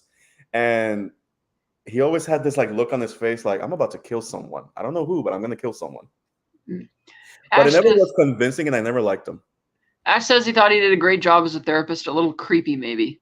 Creepy, yeah. That's my second point. Are you sure you're keeping professionalism here? Because you sound very, very invested in her well-being, more than a doctor should. Ash says, also, did you hear the lady in the cell singing Sophia's name? Just a theory, but could she be Harley? No. No, we're not going there. No, not yet. No. I'm sorry. I'm just saying no. I'm shutting that down right now. Ash says, also, the painting on the wall is a real painting called Scream Loud, Scream Twice, which kind of plants there's something underneath there. Yes. But back to that. We do get to see how she behaves now that she's been released from Arkham. Yeah. Like she kind of has like that prototypical expectation of someone who's been in the slammer for so long. Like you see in the following scene, she doesn't sleep in her own bed. She sleeps in the closet. And the closet has the same dimensions of what I would assume was the dimensions of her cell where she would sleep. Maybe she was in solitary confinement for the most part in Arkham. So that's what she's used to. She's used to the darkness. She's used to not having personal space. So I'm just like, I like what you guys are doing here. Yes, it's the little details. Yes. So Penguin goes back to Arkham, and Maroni's acting all tough, like, oh, you shouldn't have tried to frame me for this. He's like, what are you talking about, man? Yeah, you've been owning it and bragging about it for days in here now. And he's like, look, I gave this to you on the silver platter. You look like you got some of your honor back. And hey, let's go in on this deal now for ambushing the Falcons. And Maroni doesn't want to trust him. He's not going to do it. But Maroni's wife is there. And she says, it's speaking a different language to make sure that Penguin doesn't translate. She's like, this guy could also be submissive to us. This little useless dog can be submissive. And so Maroni takes the bait and he's like, okay, well, I'll play your game. Can I say something? Yeah. Every time that happens in a movie or a TV show or even a comic book, ironically speaking, anytime someone starts talking a different language and you get a subtitle and they're doing it so that they don't, say it out loud, I'm just like, oh, I hope that he doesn't know what you're saying. Because it's one of those like telltale situations where you're expecting the Penguin to be like talking in their language and catching them by surprise. Like, oh, I always knew what you were saying. I was just letting you think I didn't know. Yeah. But we'll see if that's the case. But every time they talk in code, I'm like, careful now. He might know what you're saying. Ash says, makes you wonder, is it PTSD from Arkham or childhood trauma because she was weird around her family and the marks on her neck? Both. Regarding Sophia, okay.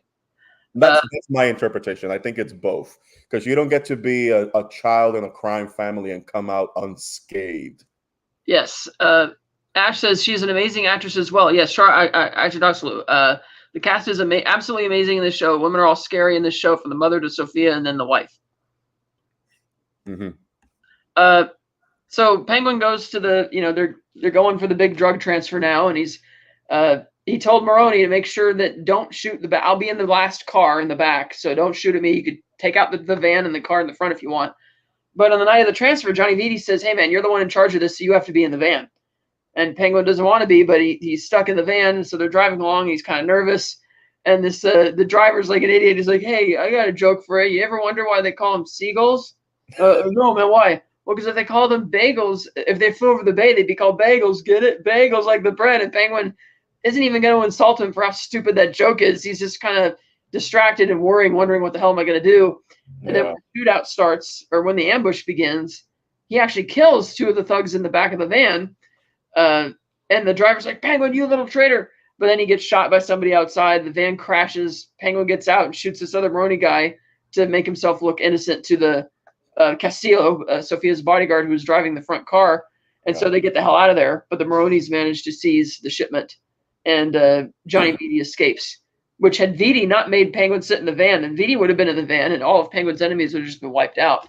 But that didn't come to pass. It's one of those things where it's like, damn, this could have worked better, but oh well, here we go. Gotta improvise. Also, I hate to admit, I laughed at that bagel joke. I don't know why. It was like, oh boy, here we go. Every time somebody says, hey, you want to hear a joke? You're kind of like, oh God, okay, what's the joke? And I'm just like, okay, that's fucking adorable. Yes, Ash says the dad joke bagels. Yeah. And I think the reason why Penguin was ignoring, I'm just like, well, you're gonna die anyway, so I'm just gonna let that one slide. Ash says, then the Penguin joke too about one being organized. This show also does a great job from heavy drama with a lighthearted humor. I mean, you kind of you need it, especially when you're constantly having a target on your back. You gotta have those levity moments. That's why I always criticize the Marvel movies. It's like you gotta let some heavy shit go through, and then you'll throw in a joke here or there, but not at the expense of the drama. If it's at the expense of the drama, then you're doing a disservice to the source material. Love me a great dad joke, Ash says. Yeah. So Penguin goes back to the Falcone estate, and there's an argument, and he's like, hey man, it was your route. I didn't do nothing. And immediately the Falcones suspect there had to be an inside man who gave it up. And, Penguin's upset. He's like, hey man, this was your deal, blah, blah, blah. So they let him go. And Sophia decides she's going to take matters into her own hands, and she goes down to this bar and hires this guy, some detective. I'm not sure who it is yet. I didn't catch his name, but he's a drops Marcus Wise, and he is from the comics. Okay, yes, and he's a drops addict, and she bribes him with drops just right there in the bar to say, hey man, I need to find out who the inside man is, and you're good at this. Go find me the guy who did it. And he's like, okay, so he accepts. Penguin, meanwhile, goes back to his place, and he's celebrating with his mistress and her other ladies of the night, if you will. And Victor's there, and they're having a good time. And his mistress comes in, played by Carmen Jojo, goes into the back room, and she gets kind of upset with him. And she's like, I know you killed Alberto Falcone, and you shouldn't have used us as an alibi for that. We can get in real big trouble. And he's like, oh, hey, big deal. He's trying to, brush it off as no other thing. He's like, oh, don't worry, I'll be safe. No one knows nothing. No one's ever going to know you had nothing to do with it. Which is fair. I mean, I don't see why anybody would suspect she had any knowledge about it. So that kind of plays. But Penguin, of course, doesn't know that Sophia has hired somebody to look into it. The next day, Penguin and Victor go to see Frances, his mother, and the neighbor's there. And the neighbor says, Oz, she was wandering around in my yard, and she was confused as to where she was. Her dementia's getting really bad. She needs full-time care. He's like, what, you a doctor now? I'm just paying you to keep an eye on her. Take care of her. And he gives him like a couple, like $100 or something to bribe him. And then he's sitting there with her, and they're dancing to jazz. He tells a story about how his mom took him down to his first jazz club, and they danced the night away. And it's like, okay, it's kind of sweet. And, further diving into their relationship. And then Victor kind of intrudes and says, Oz, we got to go. The funeral's starting. So they leave her there with the music playing on the record player. And when they get to the church, there's a bunch of protesters outside saying Falcones are fascists and hang the hangman, and a few Riddler guys there with their, their QR codes and their big, Riddler logo signs holding it up. And Sophia's just standing inside looking at that out of eye shot of them and just trying to ignore it. And Penguin's kind of looking at it too as he's walking in. And he's like, oh, geez, So he goes in, and we don't actually get to see the service, only that he talks to Sophia afterwards. He's like, oh, kind of a crummy service. Alberto probably wouldn't have liked it. She's like, yeah, he would have hated it and left right in the beginning and gone to a nightclub or something like that. That is true. Yeah, that's true. So they start bonding some more and coming to trust each other some more. But she also wants to keep him at an arm's length, saying, hey, man, I'm not fully on board with you yet. And still, we don't necessarily need to team up and be partners or whatever like he wants to. She's still wanting to keep him a bit away in that respect. There is a great still image, and you can find it on IMDb page, and it's that scene at the church where Sophia and Oz are kind of looking over where the protesters are, and it is a great candid image where the camera's like under the nose of them, and they have this, like, just by looking at that picture, it's like, even if you didn't know who these characters were, it has a position of power. Mm-hmm. And you've got these two dueling identities about. It's like, this is like the closest thing to a ceasefire, I could say, in the show, because they're constantly at each other's necks, not trusting each other, basically. But in this situation, it's like one of those common ground moments. And I liked it because despite everything, despite what Penguin is doing, he's trying to curry some favor. And Sophia kind of appreciates it as well. It's just like, you know what? Fine. You earned that one. Yeah. So Sophia goes ahead to the reception back at the mansion, and Marcus Wise shows up, and he's basically kidnapped one of the Maroni guys injured from the ambush in the hospital, and he's still in his hospital gown with his IV on, and he's like, don't worry, he's doped out. You can take him down to the basement. And she's like, why did you bring him here? It's the funeral. He's like, you wanted answers? I brought you answers. And he's like, don't complain to me. So she has a bit more specific in your demands here. Yeah. And so she has her bodyguard Castillo take him down to the basement. He'll wake up, and Mark is like, I'll wake up later. Penguin, meanwhile, before going to the reception, goes to visit Mrs. Maroni and, bring the good news, celebrate. And then she tells him, our man was kidnapped, and you need to get him back because he's going to sing like a canary. And she doesn't think he can get the job done. She's like, oh, you lied. You think it was going to be fine, and now we're going to be found out. And she has her goons hold him down and take out a knife like they're about to stab him, because she's like, she's not going to take any bullshit from this guy, because she's smart enough not to fully trust him. But he's like, wait, my pocket, get it out of my pocket. And so he's like, oh, okay. So they pull out the pictures, and we find out that the woman who Johnny Vitti, the photos show him having sex with, is Luca Falcone's wife, and Luca being Carmine's brother, who's taken over the family for the time being, or I guess the new boss in general. Yeah, it would technically go to him, and if something were to happen to him, then it would go to the kids. Yes, it's kind of like royalty; it goes to the next in line, and it would be the brother in this situation. Yeah, and so I love the actor they got for it. He's perfect for that. He's perfect for the uncle. Let's put it that way. Yeah. Oh God, Scott. He's got the face for it, and he's got the voice for it. Scott says, "Wake me when Batman shows up." Stay sleeping. Not happening. He'll be sleeping. I got a Batmobile wheel size melatonin for you if it helps. Ash D says in response to, Penguin, he says he's not wrong. Yeah. That Marcus isn't wrong. She wanted answers. He brought answers. And the thing is, this is another example of he didn't plan for it, but he had something up his sleeve to get him out of that situation.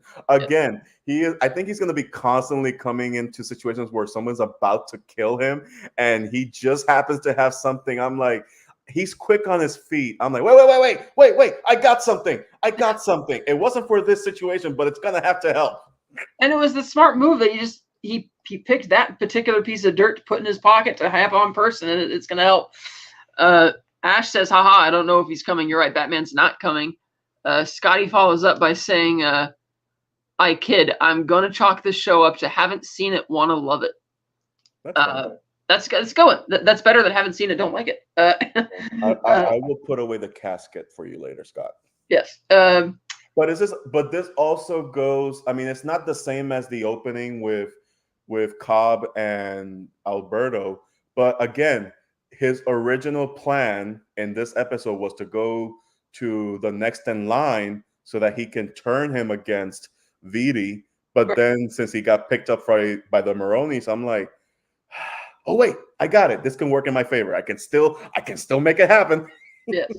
So as Penguin is having Victor drive him to the funeral reception at Falcone Mansion, he tells him, "Here, I got these diamonds and jewels here. While we're inside, you're gonna plant these in Johnny Vidi's car. It's the red one. You'll find it." And he said, "What are you gonna do?" He's like, "Don't worry, I'll take care of the guy in the basement. We'll be fine."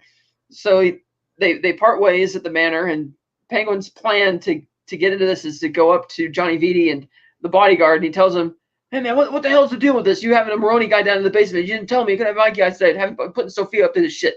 And of course, Johnny Vidi just takes the bait. He thinks that Penguin's being honest, and he's like, "Holy shit!" So Johnny goes to check the basement and sees that, sure enough, there's a Maroni guy tied up there, and he starts giving Castillo shit about it. It's like, "What the fuck you and Sophia think you're doing, trying to pull this shit at the funeral?"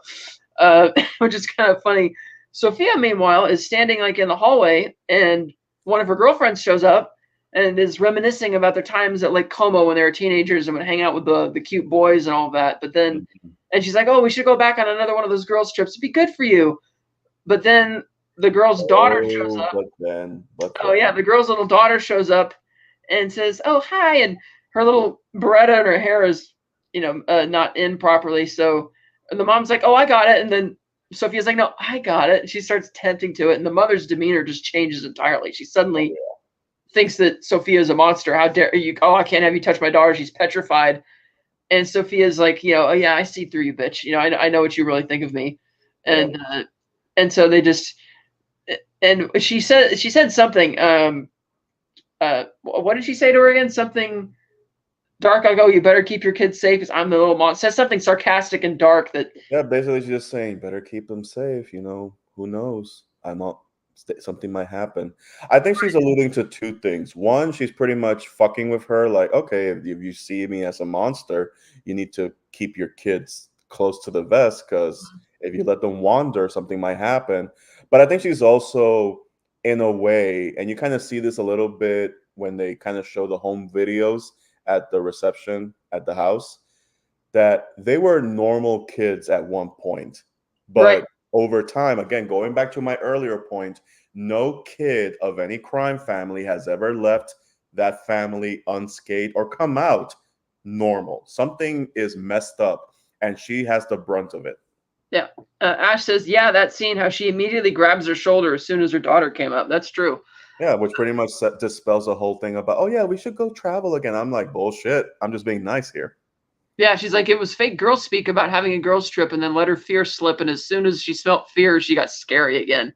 Yeah. And prior to that scene, when she walks into the reception area, here's the thing. And I was kind of like, it's one of those situations where if I was a fly on the wall in that room, I would be like, because she walks into the room, everybody is looking at her like, "Oh my God, look who it is. Look who's here." Right. Everybody is whispering loudly, mind you. Like if you put subtitles, it may or may not pick up what people are saying, but they're whispering, but loudly enough that you can hear what they're saying about her.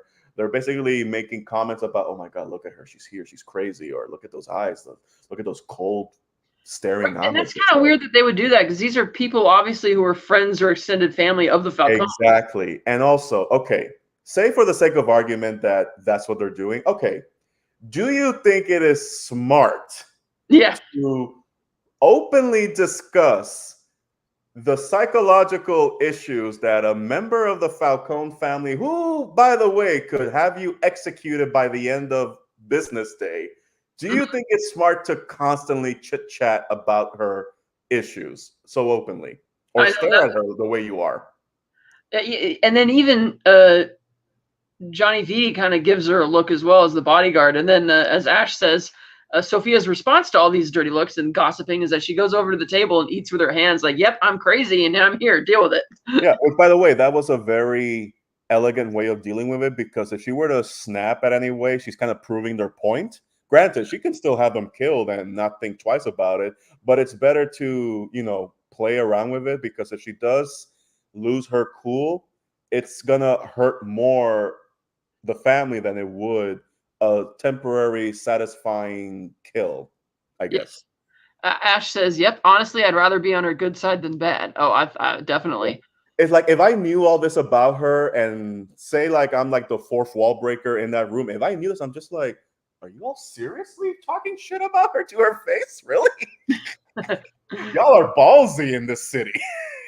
So as Penguin is now shuffling down towards the basement, Victor goes to place the diamonds in Johnny Vidi's car, but he gets caught by Vidi's valet and is forced to flee. And they chase him off the grounds, and he manages to outrun them. Penguin, meanwhile, makes it down to the basement. He finds the Maroni guy handcuffed down there, and he's still barely coming out of his dopey, being on all the drugs. And he says, "Hey, they're gonna ask you who put you up to this. Tell them Johnny Vidi. Say the name Johnny Vidi." I got like, Johnny Vidi. And he's like, "Oh, that's great." So then he calls the kid to see how he's doing and if he got the diamonds planted. And he's like, "Oh man, I couldn't do it, Oz. They ambushed me. I had to flee." And Penguin's like, "What the fuck? Are you screwing this all up? This is all our plan." And he's now panicking.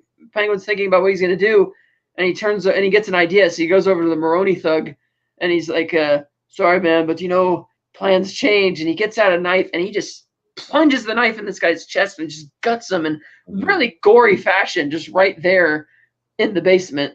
Once again, it's HBO. Yes, and then he just gets out the cloth and wipes his hands off, but they make a point of showing that he slips the pocket knife in slips the knife in his pocket, and then he shuffles his way out of the basement. And so when Johnny Vidi brings Sophia and Castillo back down to the basement with a bodyguard to basically confront her about this, they see that the guy's been murdered, and they're like, "Oh shit, it's the inside man." So Vidi's like, "That's it, detain everybody who was who participated in the drug transfer. Get him detained now." So Penguin is kind of seized, and they're all thrown inside the big the one of the side living rooms or whatever. And Lucas even has Johnny V thrown into the lineup, and V's like, "Hey, what are you doing? Don't touch me," or whatever. And Penguin just decides to create a distraction because they're starting to frisk everybody thoroughly. And he's like, "I bet it was you. You're the one who killed Alberto. You've always been hungry for power." And they get in a little fight, and Castillo starts pulling him off him. And I thought he was going to plant the knife in Vidi's pocket, but he was smart, and he knew that Vidi probably had witnesses around. He probably would be accounted for. So we find out that the knife was actually he slipped it into Castillo's pocket. And Castillo, of course, being the guy who tortured Oz, so it's great that Oz is able to get his revenge on him. And Sophia's just flabbergasted, and that he was being the traitor. He's like, "Sophia, no, I've always been. It's not my knife. I've always loved you. I've always defended you. I would never. I'm so loyal." And as they're arguing about it, Luca just doesn't want to hear it. And he just pulls out a gun and just shoots him dead right there. And everybody just awkwardly is allowed to kind of shuffle out as they think he was the inside man. Mm-hmm. But again, that's a twist, because you're expecting one thing, and then all of a sudden it's just like, oh, I see what happened here. Yeah. But again, it goes back to our point that this is an Oswald that really, when he is backed into a corner, he is able to get out of it. And I'm like, you lucky son of a bitch. It's like it's the escape portion is falling on his lap. But again, it happens in like a fraction of a second. I'm like, gotta think. Oh, I got it. Ash says, "Yes, the sleight of hand trick was smooth and calculated. I love how they kept doing that in both episodes. First the ring, then the knife." Yes. But it could have gone south so quickly if he didn't time that perfectly, because it could have easily have fallen to the ground. And if it didn't go inside the pocket, I can totally see a scenario where it's like, okay, nobody move. Dustin for fingerprints. It's one of you three. You guys started fighting and that thing fell. Okay, time to talk. Who was it? Or all three of them could have got shot. Who knows? Yeah, and Sophia would be like, "Oh, so it was you, Oz. You did have a hand in this." But Sophia then goes to see Luca in his office and is getting angry with him, saying I should have been the one allowed to shoot him. Roberto, I should have avenged him. This was my deal. And Luca's like, no, I don't. You are no longer. I don't want you part of the family business. And she's just kind of. There's nothing she could say to that. So then she just retreats to the Falcone crypt, while Penguin is given the job to bury the bodies. And he's burying the Maroni guy along with Castillo, and he's making Victor, dig the hole, and then he pushes Victor back in the grave. And he's like, yeah, you lie down with those bodies. This is where you're going to end up. This is what happens when you screw up, kid. And the kid's like, Victor's like terrified because he thinks he's actually going to kill him now. Yeah. He's like, you realize how close I got to getting popped tonight multiple times? It's all your fault. And he's just like not sympathetic at all. And eventually he pulls Victor out, and he's like, oh, okay, I just need you to know how close you came to death tonight, and what happens when you screw up. And then he tasks him with finishing covering the bodies. And that's when he gets a phone call, and takes the call. Then he goes to see Sophia in the crypt, and they're talking, and she's now a bit more susceptible to listening to him, because she's still flabbergasted, just absolutely shocked that Castillo was the traitor. And she's like, what do we do now, Oz? He's like, oh, let's dance. Thinking about the jazz, going back to the jazz story that he told. Yeah, both literally and figuratively. Mm. Which I like the wordplay here, because in the first episode they have dinner together, and now in this episode when he says let's dance, it kind of feels like they're still on that dinner date in a way, and they're still having this. I won't say it's a flirtatious back and forth, but it's like dancing with the devil in the pale moonlight scenario, where it's just like, oh, you better be careful with what happens next. Ash says, poor Victor. The kid is definitely in over his head at this point, and a big reminder he's always going to be expendable. And it doesn't help that you have a boss that can, again, he just like I mentioned earlier, there's a short fuse here. It's like be careful, kid. Like, he's giving you a lot of leash, but he'll choke you with that leash if you're not careful. Yes. And that's the end of the second episode. Now, what I alluded to earlier when I mentioned Alberto showing up and being superfluous is that, in the movie, they never mentioned that there was the extended Falcone family. So my assumption is at the end of the series, he will have wiped out the Falcones and the Maronis, so that he is the new boss at the Iceberg Lounge. So that way, when you go into part 2, you just kind of expect it. Because like Batman said, people are going to look to seize power, and it showed Penguin in that montage. So that's in a way that you could skip the series and go right into Batman Part 2 and not be lost. I think that's what's going to happen at the end of this series. You can watch this series as a good bridge, I would say. And it's not a bridge between what's happened since the events of the first episode as a whole, but this could have been easily a situation where you don't get the series, and when the second movie comes out, they'll have like a little talking head opening where a news anchor or some sort of journalist is talking about how ever since the Batman and the flooding of Gotham, the crime families have all but dispersed, and yada yada yada. And that'll be like your take it or leave it situation, that it's no longer the crime families in charge, it's now Batman and his growing rogues gallery, for lack of a better term. But here, this is like, hey, let's actually explore what happens when the freaks take over. Yes. Ash says, yes, I agree. I think that would be the end. It makes most sense. To that end of it being about the freaks and stuff, I read an article theorizing that whatever this revolutionary drug is, because Alberto said it was going to be like the next great high you want to chase.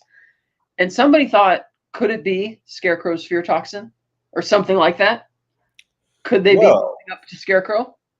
Well, Catherine, it's interesting that you bring that up, because for anybody who watched our review of The Batman a while back, I brought up a theory that the drug in the movie was like, I wonder if this is a reference to Scarecrow's fear toxin. What if in this version of the Matt Reeves Batman universe, has his background in psychology, but he also is a drug dealer, or he's the cook. He's the guy who's making maybe he moonlights as a drug dealer, but he has his like practice and stuff, and he keeps it on the down low. He has his own underbelly empire.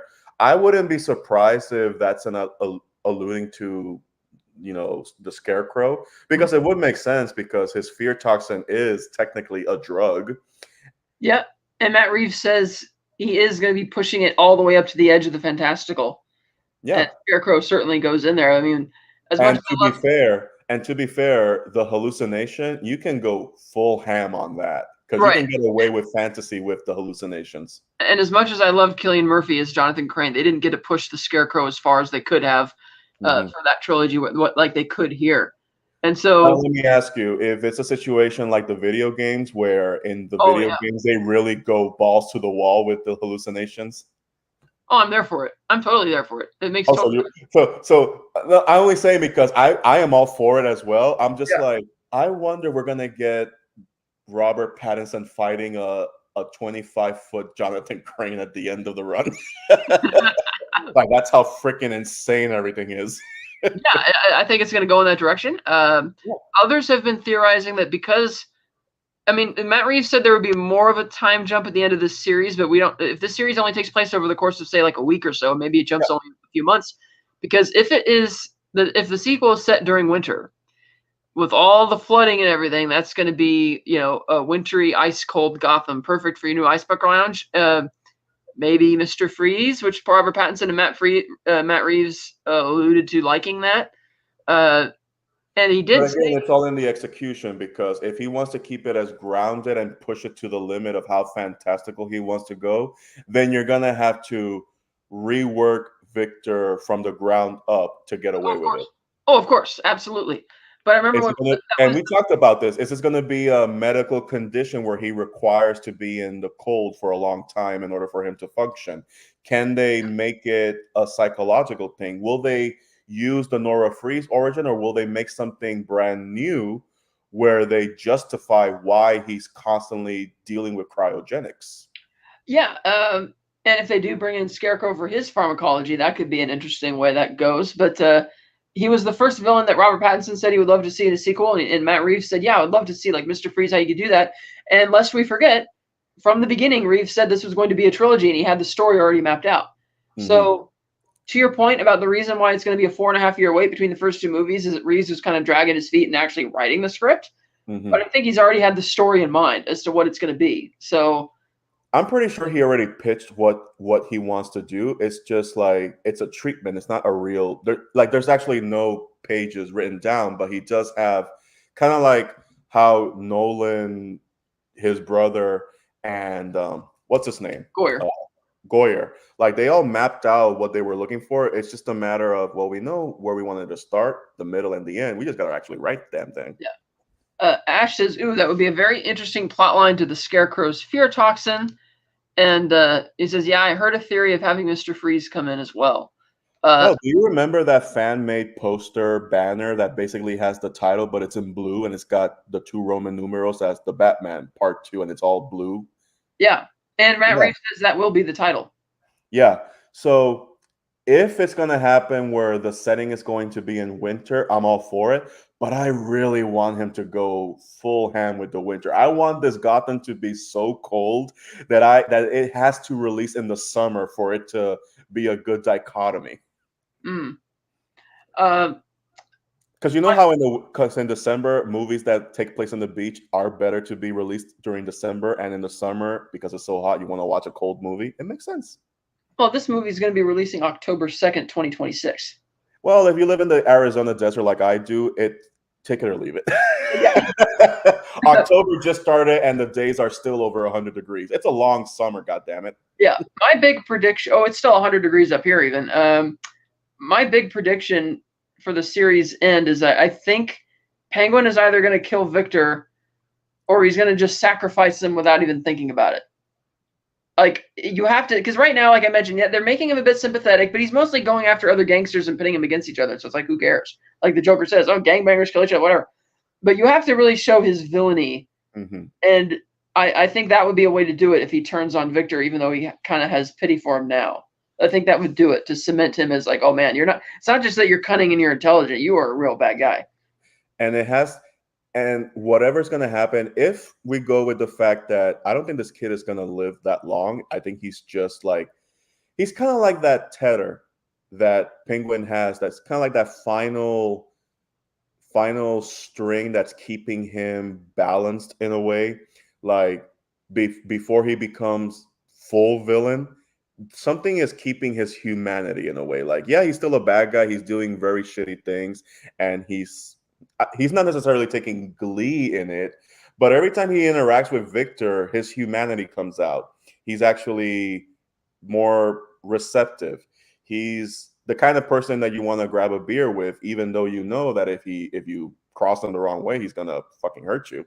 Yeah. But it's like something's gotta happen that I have two theories of how this might end. If Victor is gonna die, it has to be really messed up. Like, oh my God. And there it is. That's the last piece of the puzzle to bring him full circle into Oswald Cobblepot, gentlemanly-ish crime lord of Gotham. Or, since we already established it in episode 1, what if Victor is left to be responsible with his mother and something happens? And who do you think Penguin is going to blame for the fuck up? Because the kid's already fucked up twice. That's true.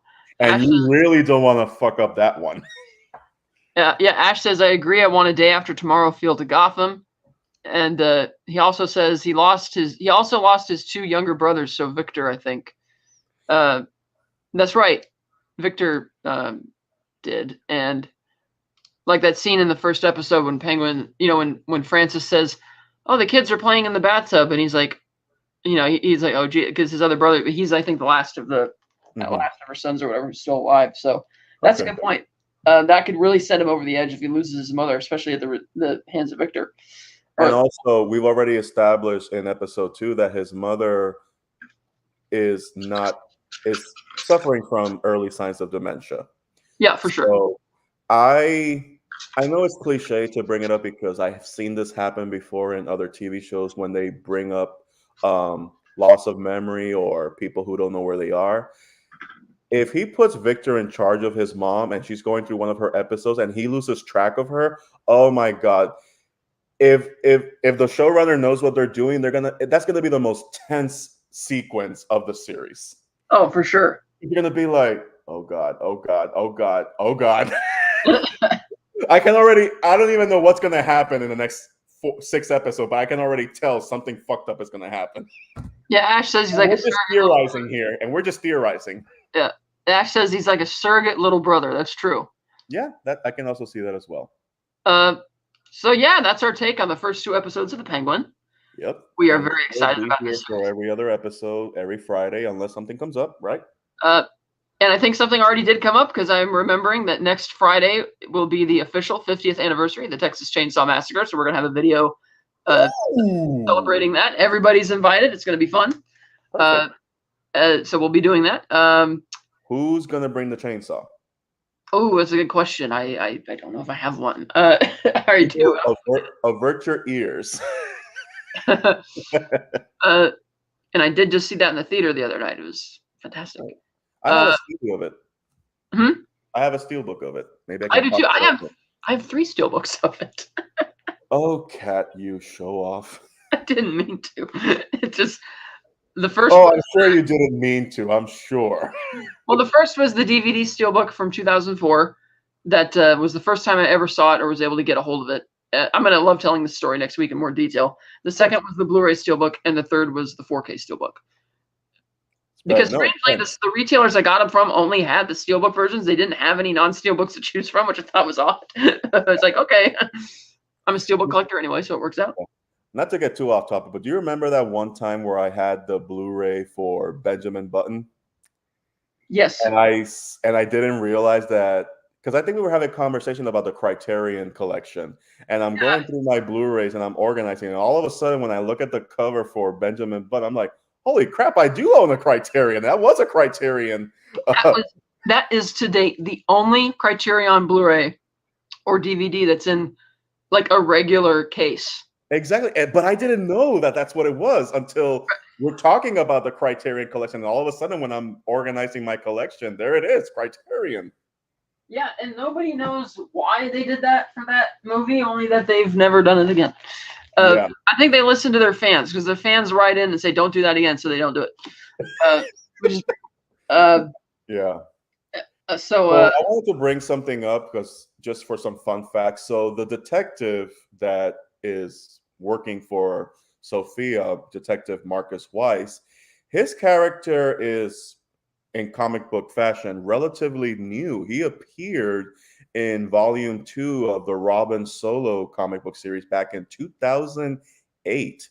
It was a short-lived appearance where, just like in the TV show, again, perfect cherry picking here of the DC lore, he was working with another cop under uh, Gotham City Central, where he was corrupt. He was using officers and pretty much uh what's the word I'm looking for? Bribing people and also um damaging and using a lot of dark secrets that he knew from other police officers to steal money and get away with murder.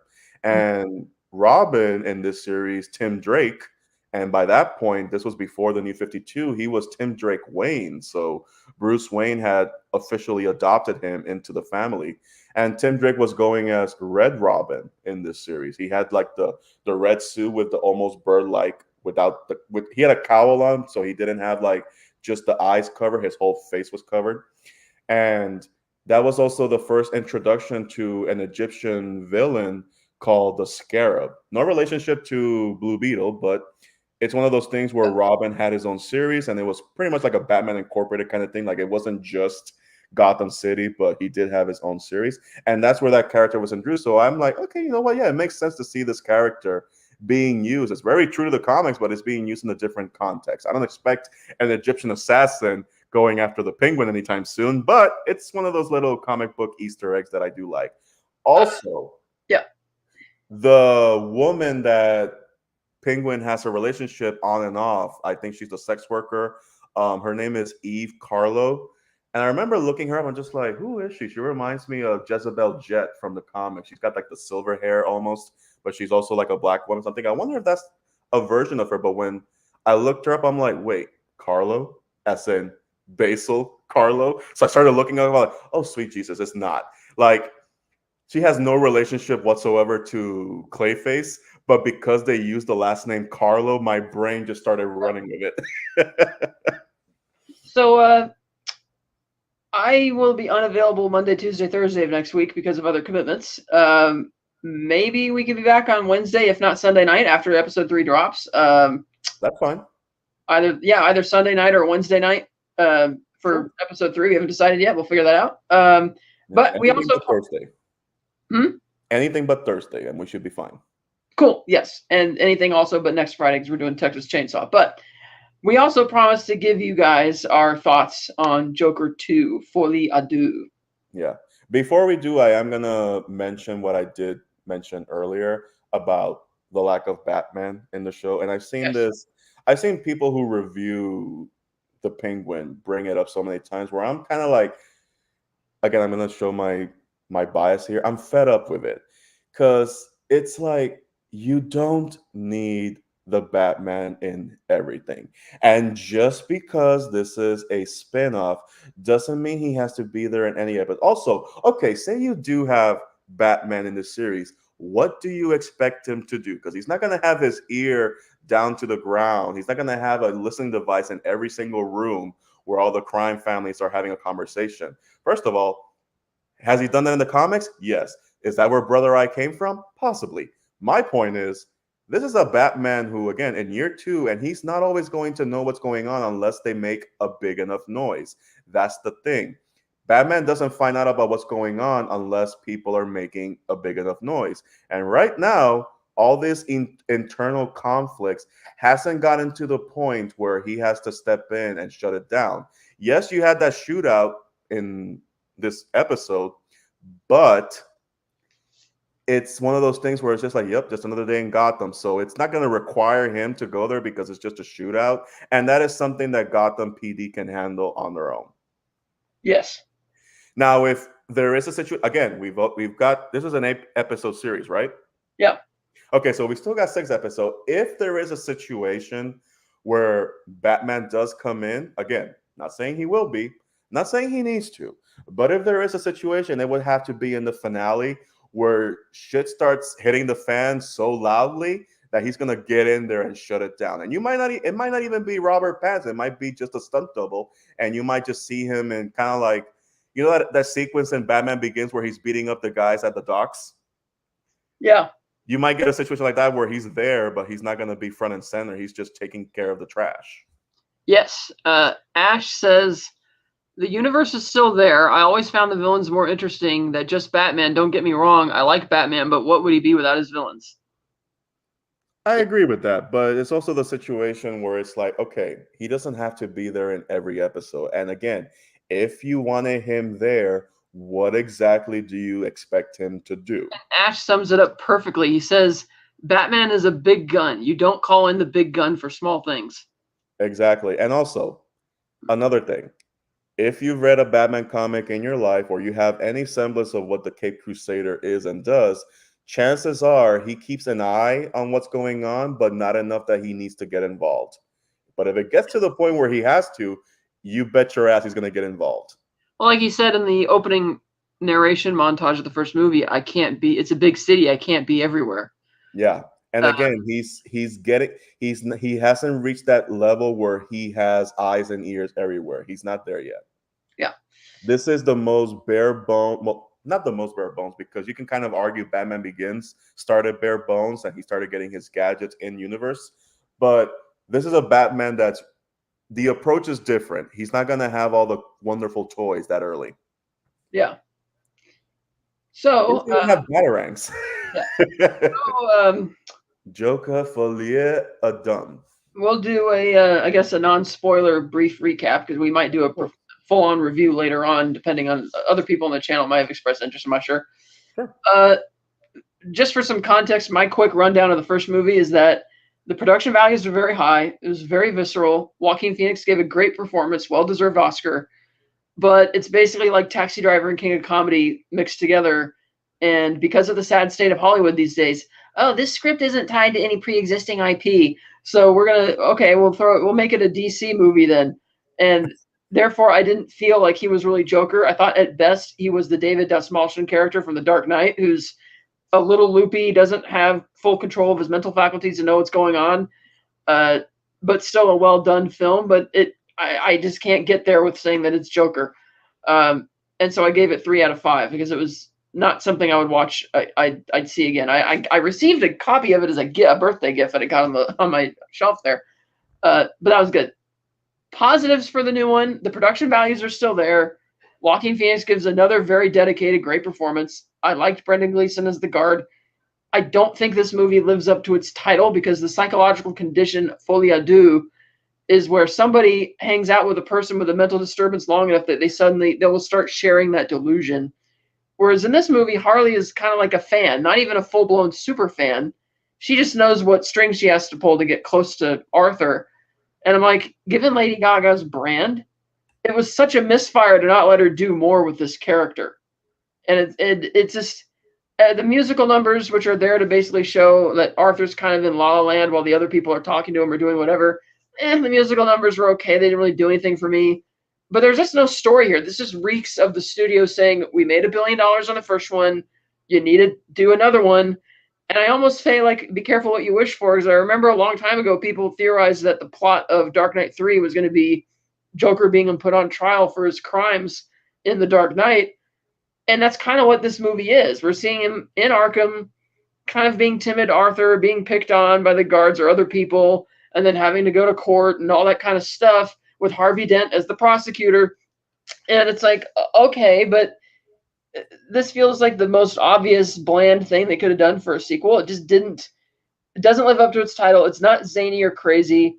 I do applaud that they try and keep the audience reminding that, look, we didn't want this to be a Joker movie originally. This is about a guy who's mentally disturbed because the social services in the city completely failed him. I was so uninvolved and bored with the movie, though, that the ending didn't piss me off like it did a lot of other people. And so it just did nothing for me. I gave it, unfortunately, 2 out of 5. You mean the ending in the sequel? Yes. Okay. I thought you meant the first movie.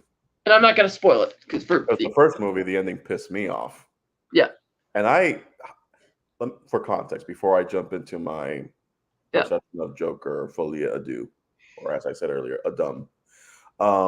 My main gripe with the first movie was, and it pissed me off, and it was like an isolated situation. It pissed me off only because in my head I'm thinking, don't do it, don't do it, don't do it, don't go there, don't go there, and you had to go there. And for people who've seen the first movie, you'll know what I'm talking about. It's the scene with the Waynes getting killed by one of the Joker followers. And I'm like, why did you have to go there? You didn't have to go there. You could have just left well enough alone, but no, you had to somehow tie it so neatly that you can clearly see that the inspiration to that scene was from the Tim Burton Batman situation. Because I'm just like, you had to do it. You just had to do it. You couldn't just leave well enough alone. Why are we tying this to that movie? And even if you were to tell me that, well, it's not necessarily tying to it. I know it's not necessarily tying to it. It's just that because the homage was so freaking pungent in that execution, I'm just like, and you did everything good but that scene. And that's why I didn't rank it higher, even though I ranked it very highly. Nice. It's one of those things where I'm just like, you were doing your own thing, and then you had to tie it so neatly that it blew up in your face in the end. But it still recovered. It's just one of those creative choices where I would have been like, you should have left that alone. But it is what it is. The movie made $1 billion, and going into Folie à Deux, because nothing is sacred in Hollywood, and any movie that makes $1 billion is guaranteed to get a sequel, whether you like it or not. Why? Investors, ladies and gentlemen, and because of greed. And what do we know about greed, Kat? it's good. Exactly. And here comes Joker Folie à Deux, which somehow went from $60 million in the first movie budget to whopping $200 million. Now, granted, Todd Phillips did say that that figure was way overblown, but until you show me the Excel spreadsheets, I'm going to run with $200 million because holy cow. I'll start with the positives for this movie. It is still as gorgeous looking in the cinematography as the first movie. The acting is superb all around. Brendan Gleeson is one of my favorite moments in this movie as the security guard that's attached to the hip almost to Arthur Fleck. I love Lady Gaga by way of, she does show that she is not just a singer, she can act. Mm-hmm. It's like if you give her the right material, she will do something special with it. And I think with what she had to work with, it was very good. And it was helped, just like with Joaquin Phoenix and the clown makeup in the first movie, whatever they were doing with the wardrobe and the makeup with Lee Harley, I guess. No, Lee Quinn, sorry. Lee Quinzel, yeah. Lee Quinzel, sorry. Lee Quinzel, it was working for her. And it reminded me of that first still picture we saw of them when they're in the solitary confinement and they're looking at each other and she's got this voracious and rapture look on him. And I'm just like, wow, that's sexy. In a dark, twisted way, that is sexy.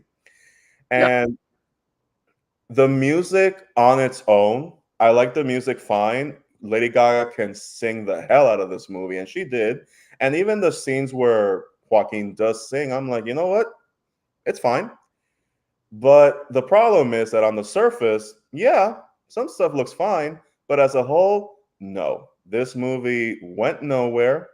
I don't hate it. It's just that in its execution, it kind of felt like there was really nothing here. It wasn't really saying anything as it did in the first movie. Because the first movie, the point was that this is what happens when somebody has one bad day, like we've discussed. But the perception is, I understand why you're not accepting it as a Joker movie because it's not what your expectation is. I accepted it as the multiple choice that he's always talking about what his real origin is, and nobody really knows what the real origin is because they're always playing with it. So I am okay and I am accepting with the 2019 movie, because they're not really trying to make it a definitive. This is like, you know what? We're going to explore the psychology of what happens when somebody is pushed to the limit. and this is what happens, because this could have been any movie about a guy losing himself, but what's going to get people in theaters? Joker. Yeah, I just felt that in the first movie, the whole angry little speech he gives on the Murray Franklin show just reeks like the Riddler's anthem. Oh, poor me. Nobody cares about me. Nobody wants to give me the attention, all that kind of stuff. Like, that reads more like a narcissist, extreme narcissism like the Riddler has. It didn't feel like something that Joker or somebody you're trying to tell me is Joker would be upset about, you know? Like, Joker's just almost carefree, just, crazy, but also intelligent. And Arthur didn't strike me as intelligent, and he's too narcissistic, even though I pity him. Yeah, but again, it's like it's a version, because if it actually was a straight up Joker origin, then yeah, this would be that would be a failure of adaptation if ever there was one. So we just take it as, again, the multiple choice. It's Yep. like, okay, well, let's go in through this universe, which is isolated. It has nothing to do with anything else, despite the ending of the first movie. And then here we have in the sequel where, again, all the good stuff that it does happening, but it doesn't really go anywhere. And then it proceeds to backtrack everything that they established in the first movie. And I think it kind of just blows up in its face, because while I do like the music, again, isolated, as a story, doesn't really add to anything. It doesn't go anywhere, because if it's going to be a musical, the music does have to push the story. And here, whenever they start singing, it's like we got to bring everything to a halt, in a sense. And then there is the legal aspect, which you see in the trailers. He's got to go to court, and it is part of the story. And I'm like, there's potential here, and I feel like this should have gone differently, and they didn't. But I won't be able to actually explain what I'm getting at unless we get into a spoiler talk. But let's just say that this could have been a quick rewrite, could have made this stand out, but it didn't. And then it's just a matter of creative choices that it's just, to me, it wasn't working. And my theater was dead. Mm-hmm. I went to see it in IMAX, well, faux IMAX, because it's got the IMAX music quality, but it doesn't have the size of it, even though it was shot in IMAX. And nobody was reacting to this movie. It was a quiet ass theater. No laughing, no cringing, no comments, nothing. As opposed to the first movie, where it was a very wild crowd and they were chomping at the bits. Here, I'm like, damn, no one is reacting at all. We're just sitting here in a dark room, and a lot of noise is happening. Yeah, because there's no story, and it's not really fully ado, and Harley doesn't get to go all the way, and she's not really in it very much, at least not as much as I would have liked. And it's like, okay, so I'm reminded that when, just last year when Christopher Landon quit the directing job for Scream 7 because, we can't get Jenna Ortega and Melissa Barrera back. It's like, well, now the budget lets you bring Neve Campbell back, so why don't you just be creative? You got a clean slate. Oh, we can't be creative. We have to. I gotta leave now. And it's like, I feel like Todd Phillips could have been a lot more creative with this, because again, this is like the assumption of what the sequel would begin. That yes, of course, he's going to go to Arkham. He's going to be put on trial, and they didn't really focus as much on a Harley as it seemed like they were going to, because people asked him, like, what's your springboard for the sequel? He's like, oh, it's Harley Quinn. And it's like, oh, that could be really cool. And it's like, yeah, she's there, but it doesn't feel like there's as much character development there as there could be.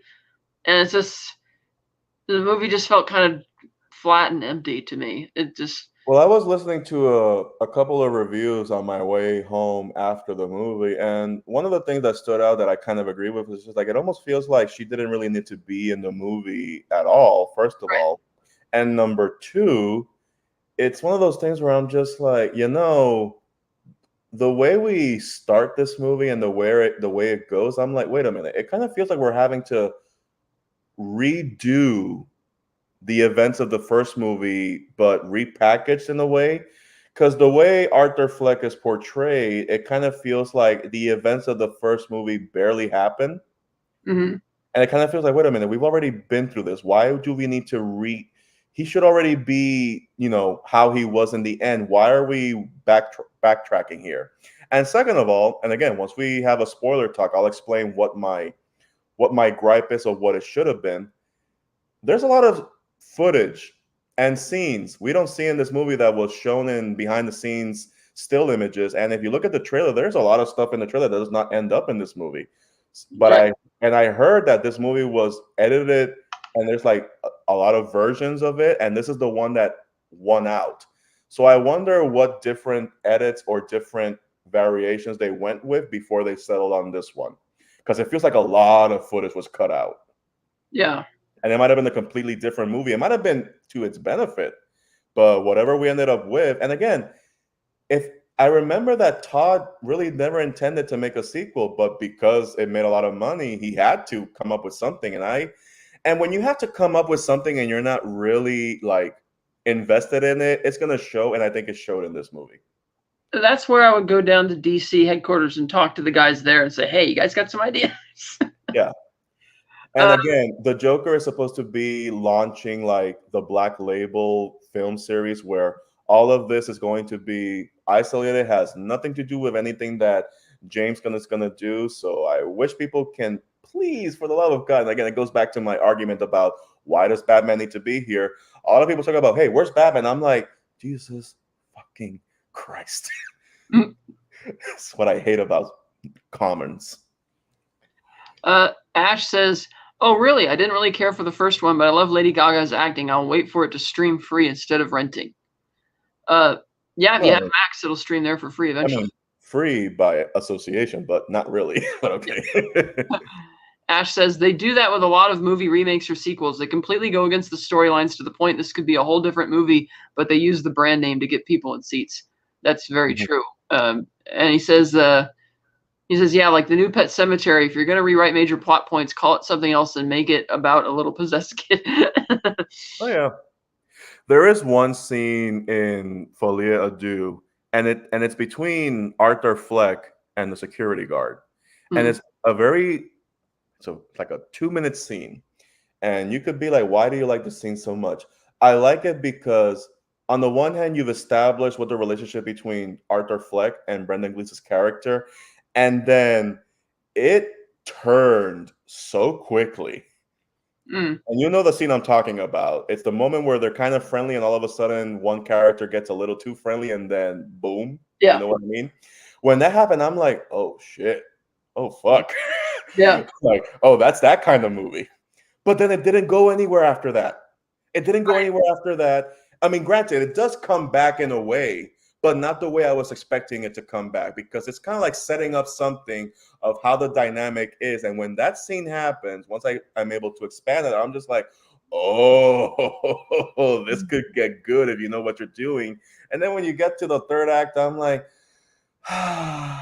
okay. Yeah. It is what it is. I didn't hate this movie. I was underwhelmed. Unfortunately, I was underwhelmed, and I will not blame anybody for feeling the same way, just like my co-host here. It had something going for it, and it just didn't fully go where it could have been. Yeah. And I would rate it the same way you rated it. You told me it was a 2 out of 5, right? Yeah, it just I gave it a 2.5 out of 5. That's my rating right now, and I'll officially expand on my thoughts with a review tomorrow at the earliest. It's it's kind of like a 5 out of 10 at this point. So, yeah. We'll wait for enough people to have seen it. Maybe next weekend we'll do a video on it. Maybe do a twofer, like Joker and Joker Folie à Deux review. Yeah. I always say when we watch a movie that didn't work or we didn't like, it almost feels like you see what's in there, and I'm just like, you know what? If you were to give me all the elements that you just presented with me, give me like a week, and I can rewrite something better with what you gave me. I'm not going to add anything new. I'm just going to take what you gave me and I'm going to turn it around, and there you go. Yeah. Which kind of makes me wonder what different edits this movie had, because, again, there's a lot of footage not used, and I feel like if they would have kept whatever they cut, we might have had a very different movie. Yes. Well, that's our show pretty much for tonight, but I'd like to thank the chat. Ash D, thank you for coming and being very interactive with us tonight. Scotty even for sending the super chat. Let's see, we had Daniel's Hot Topics. It was great to see it. Lemon Pie and the Dead Man. Thank you also again for the super chat last night during my crazy London After Midnight stream. That was fun. See, did I miss anybody else? We have, let's see, And thanks to and Chief Judge Finity, thank you for being here. That was very yes, last Hangover Fair. Yes, it was great for you guys. And DJ Play Nice, thanks for bumping the algorithm for us like you always do. And so yeah, we had a great night tonight. It was fun. We should be back either Sunday night. It would be probably maybe a later one by the time I get to watch it, or maybe on Wednesday. So for Penguin episode 3, we'll see. And then probably if we do our Joker 2 for review, it might be next weekend, like on a Saturday, because again, we're doing Texas Chainsaw next Friday. So, yeah, that's great. Any parting words? Sure, if you don't mind. It's one of those things where it's like, sorry. Have a good night, people. Thank you for coming to the show. We'll see you next time. Bye. Yes. Let me find it.